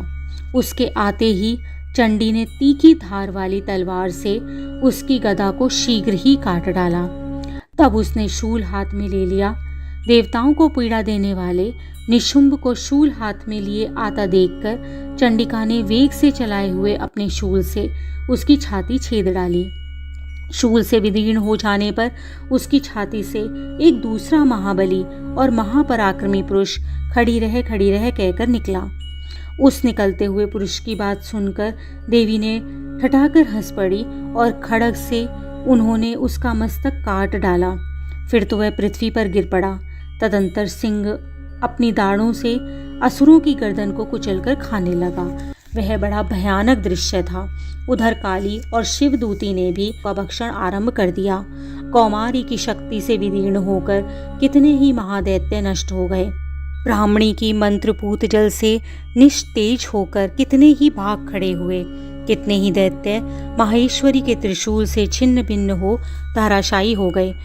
वाराही के तुतुन के आघात से कितनों का पृथ्वी पर कचूमर निकल गया। वैष्णवी ने भी अपने चक्र से दानवों के टुकड़े टुकड़े कर डाले। इंद्री के हाथ से छूटे हुए वज्र से भी कितने ही प्राणों से हाथ धो बैठे। कुछ असुर नष्ट हो गए, कुछ उस महायुद्ध से भाग गए और कितने ही काली, शिवदूती और सिंह के ग्रास बन गए। इस प्रकार श्री मार्कंडेय जी पुराण में श्रावणिक मनवंतर की कथा के अंतर्गत देवी महात्म्य में निशुंभ बद्ध नामक 9वां अध्याय संपूर्ण हुआ। 10वां अध्याय शुंभ बद्ध। ध्यान। मैं मस्तक पर अध्र चंद्र धारण करने वाली शिव शक्ति स्वरूपा भगवती कामेश्वरी का हृदय में चिंतन करती हूँ। वे तपाए हुए स्वर्ण के समान सुंदर हैं। सूर्य, चंद्रमा और अग्नि ये ही तीनों उनके नेत्र हैं तथा वे अपने मनोहर हाथों में धनुष, बाण, अंकुश, पाश और शूल धारण किए हुए हैं। ऋषि कहते हैं, राजन, अपने प्राणों के समान प्यारे भाई निशुंभ को मरा हुआ देखकर तथा अपनी सेना का संहार होता जान शुंभ ने कुपित होकर कहा, दुष्ट दुर्गे, तू बल के अभिमान में आकर झूठ मूठ का घमंड न दिखा। तू बड़ी मानिनी बनी हुई है, किंतु दूसरी स्त्रियों के बल का सहारा लेकर लड़ती है। देवी बोली, ओ दुष्ट, मैं अकेली ही हूँ। इस संसार में मेरे सिवा दूसरी कौन है? देख, ये मेरी ही विभूतियां हैं, अतः मुझ में ही प्रवेश कर रही हैं। तदंतर ब्राह्मणी आदि समस्त देवियां अंबिका देवी के शरीर में लीन हो गईं। उस समय केवल अंबिका देवी ही रह गईं। देवी बोली, मैं अपनी ऐश्वर्य शक्ति से अनेक रूपों में यहाँ उपस्थित हुई थी। अब उन सब रूपों को मैंने समेट लिया है। अब अकेली ही युद्ध में खड़ी हूँ। तुम भी स्थिर हो जाओ। ऋषि कहते हैं, तदंतर देवी और शुंभ दोनों में सब देवताओं और दानवों के देखते देखते भयंकर युद्ध छिड़ गया। बाणों की वर्षा और तीखे शस्त्रों एवं दारुण अस्त्रों के प्रहार के कारण उन दोनों का युद्ध सब लोगों के लिए बड़ा भयानक प्रतीत हुआ। उस समय अंबिका देवी ने जो सैकड़ों दिव्य अस्त्र छोड़े, उन्हें दैत्यराज शुंभ ने उनके निवारक अस्त्रों द्वारा काट डाला। इस प्रकार शुंभ ने भी जो दिव्य अस्त्र चलाए, उन्हें परमेश्वरी ने भयंकर हुंकार शब्द के उच्चारण आदि द्वारा खिलवाड़ में ही नष्ट कर डाला। तब उस असुर ने सैकड़ों बाणों से देवी को आच्छादित कर दिया। यह देखकर क्रोध में भरी हुई उन देवी ने भी बाण मारकर उसका धनुष काट डाला। धनुष कट जाने पर फिर दैत्यराज ने शक्ति हाथ में ले ली, किंतु देवी ने चक्र से उसके हाथ की शक्ति को भी काट गिराया। तत्पश्चात दैत्यों के स्वामी शुंभ ने 100 चांद वाली चमकती हुई ढाल और तलवार हाथ में लेकर उस समय देवी पर धावा किया।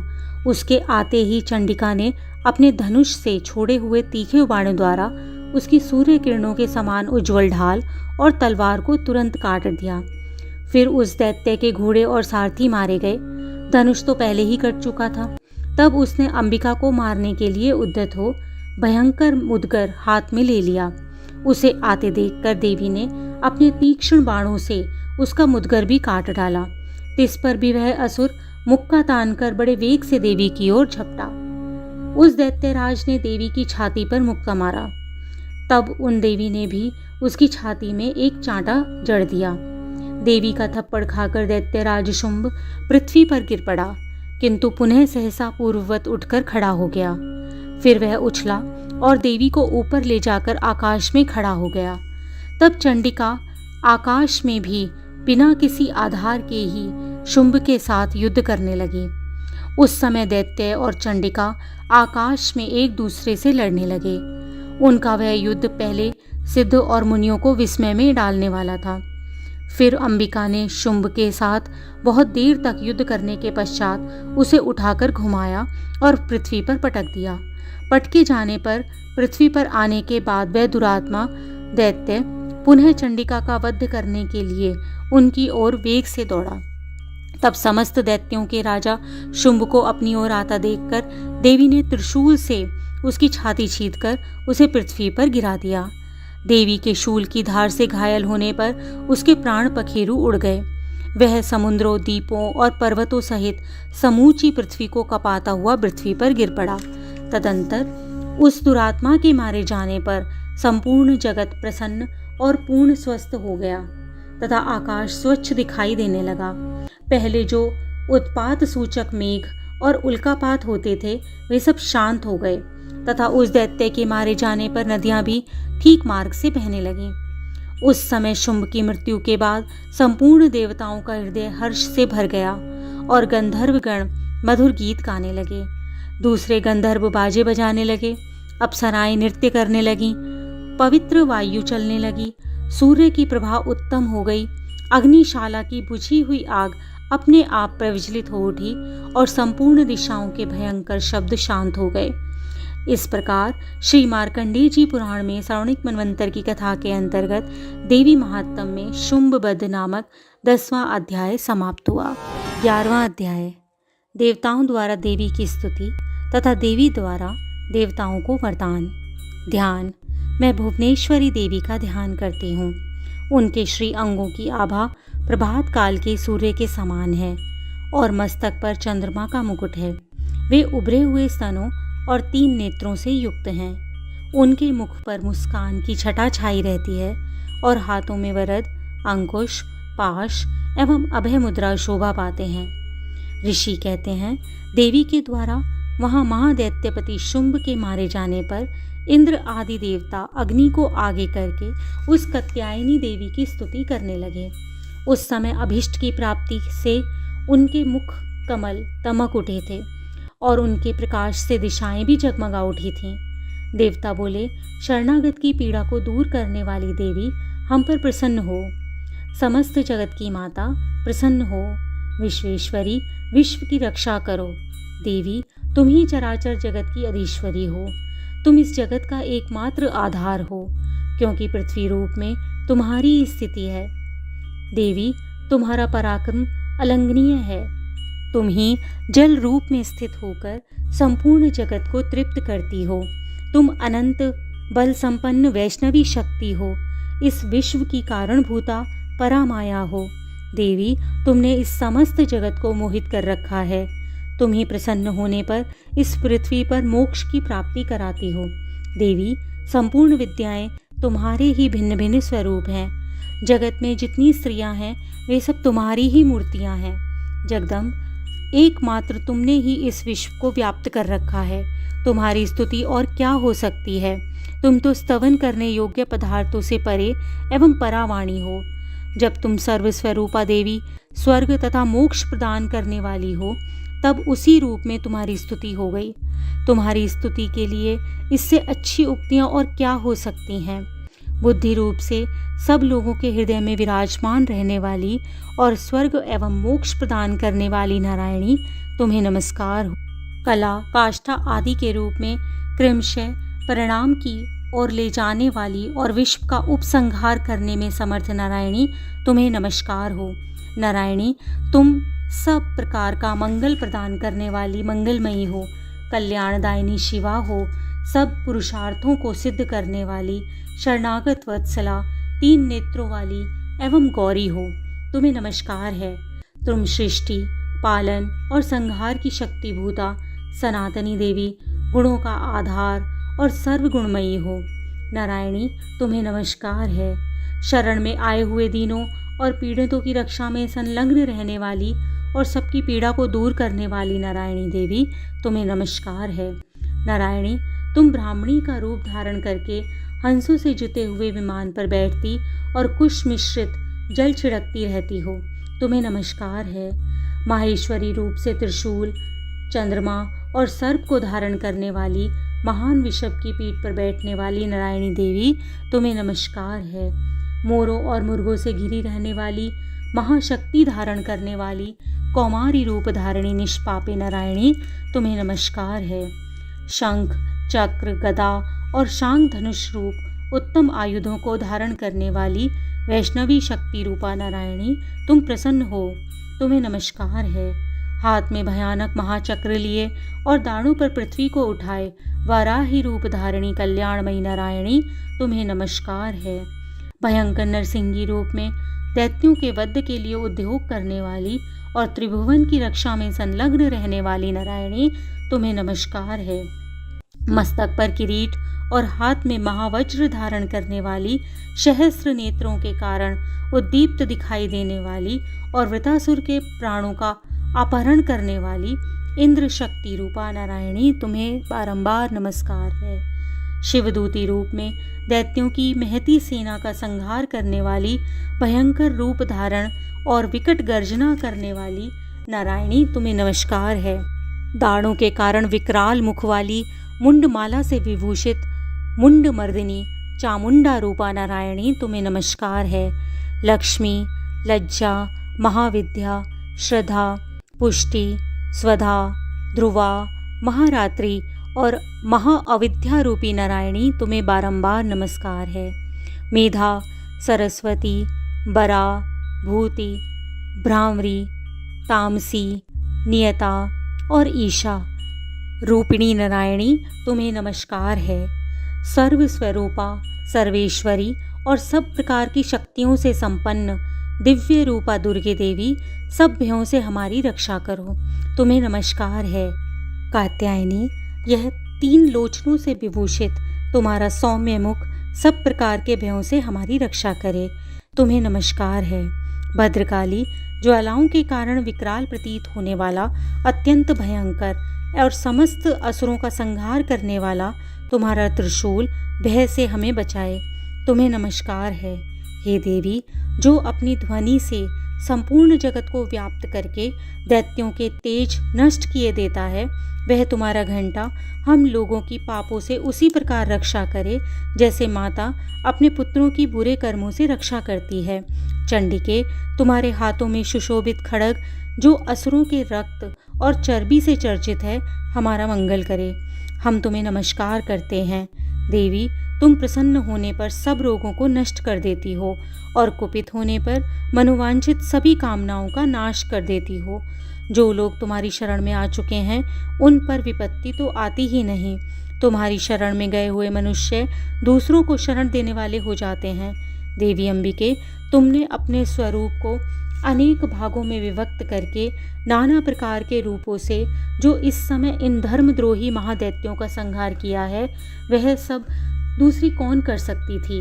विद्याओं में, ज्ञान को प्रकाशित करने वाले शास्त्रों में तथा आदि वाक्यों में तुम्हारे सिवा और किसका वर्णन है, तथा तुमको छोड़कर दूसरी कौन ऐसी शक्ति है जो इस विश्व को अज्ञान में घोर अंधकार से परिपूर्ण माता रूपी गड्ढे में निरंतर भटका रही हो।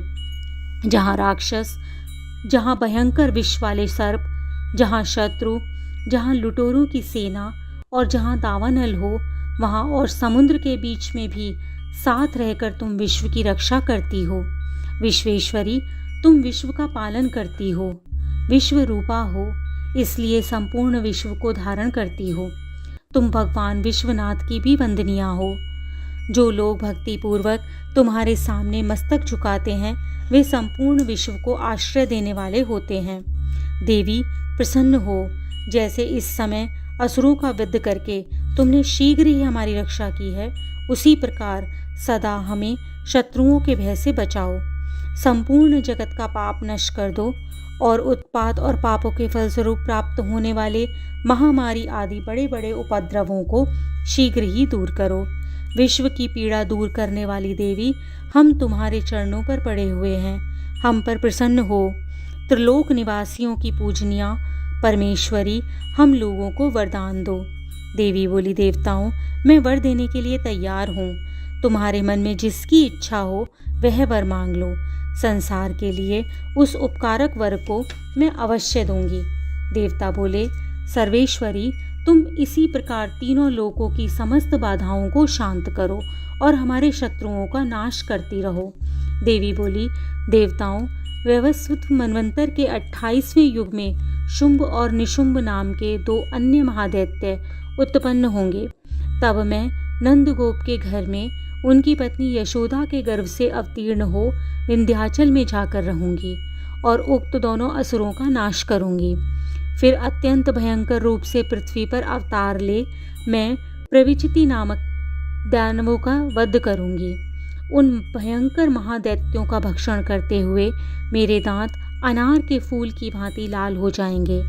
तब स्वर्ग में देवता और मृत्यु लोक में मनुष्य सदा मेरी स्तुति करते हुए मुझे रक्तदंतिका कहेंगे। फिर जब पृथ्वी पर 100 वर्षों के लिए वर्षा रुक जाएगी और पानी का अभाव हो जाएगा, उस समय मुनियों के स्तवन करने पर मैं पृथ्वी पर अयोनिजा रूप में प्रकट होंगी और 100 नेत्रों से मुनियों को देखूंगी। अतः मनुष्य शताक्षी नाम से मेरा कीर्तन करेंगे।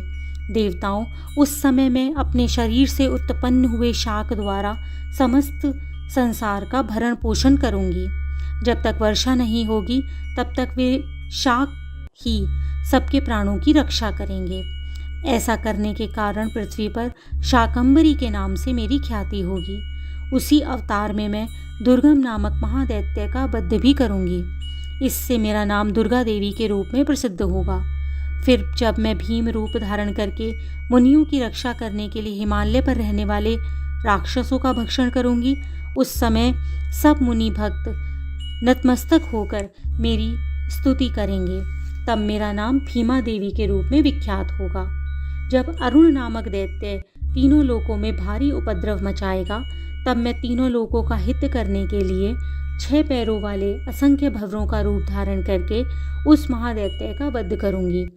उस समय सब लोग भ्रामरी के नाम से चारों तरफ मेरी स्तुति करेंगे। इस प्रकार जब जब भी संसार में दानवी बाधा उपस्थित होगी, तब तब अवतार लेकर मैं शत्रुओं का संहार करूंगी। इस प्रकार श्री मार्कंडेय जी पुराण में सार्वणिक मनवंतर की कथा के अंतर्गत देवी महात्म्य में देवी स्तुति नामक 11वां अध्याय संपूर्ण हुआ।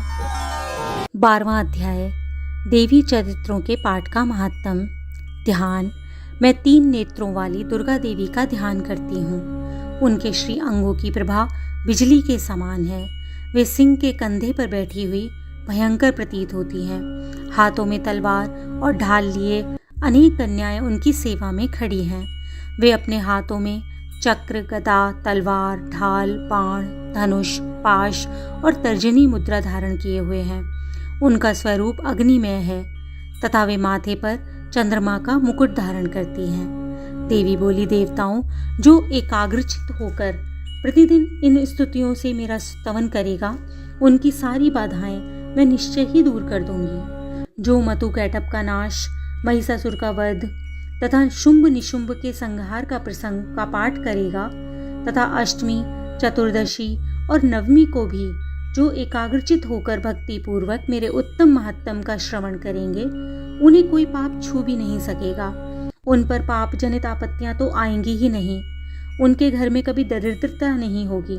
उनको कभी प्रेमी जनों के विछोह का कष्ट भी नहीं सहन करना पड़ेगा।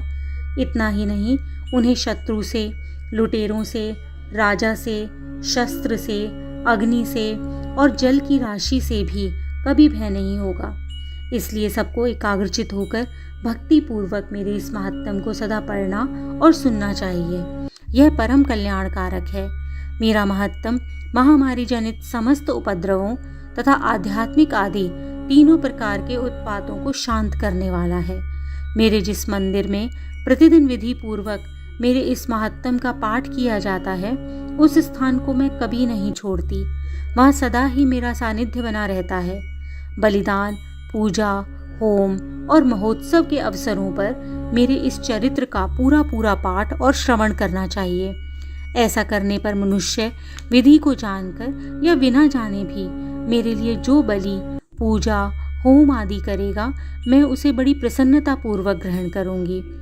शरद काल में जो वार्षिक महापूजा की जाती है, उस अवसर पर जो मेरे इस महात्म को भक्ति पूर्वक सुनेगा, वह मनुष्य मेरे प्रसाद से सब बाधाओं से मुक्त और धन धान्य और पुत्र से संपन्न होगा।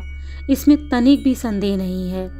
मेरे इस महात्म, मेरे प्रादुर्भाव की कथाएं तथा युद्ध में किए हुए मेरे पराक्रम सुनने से मनुष्य निर्भय हो जाता है।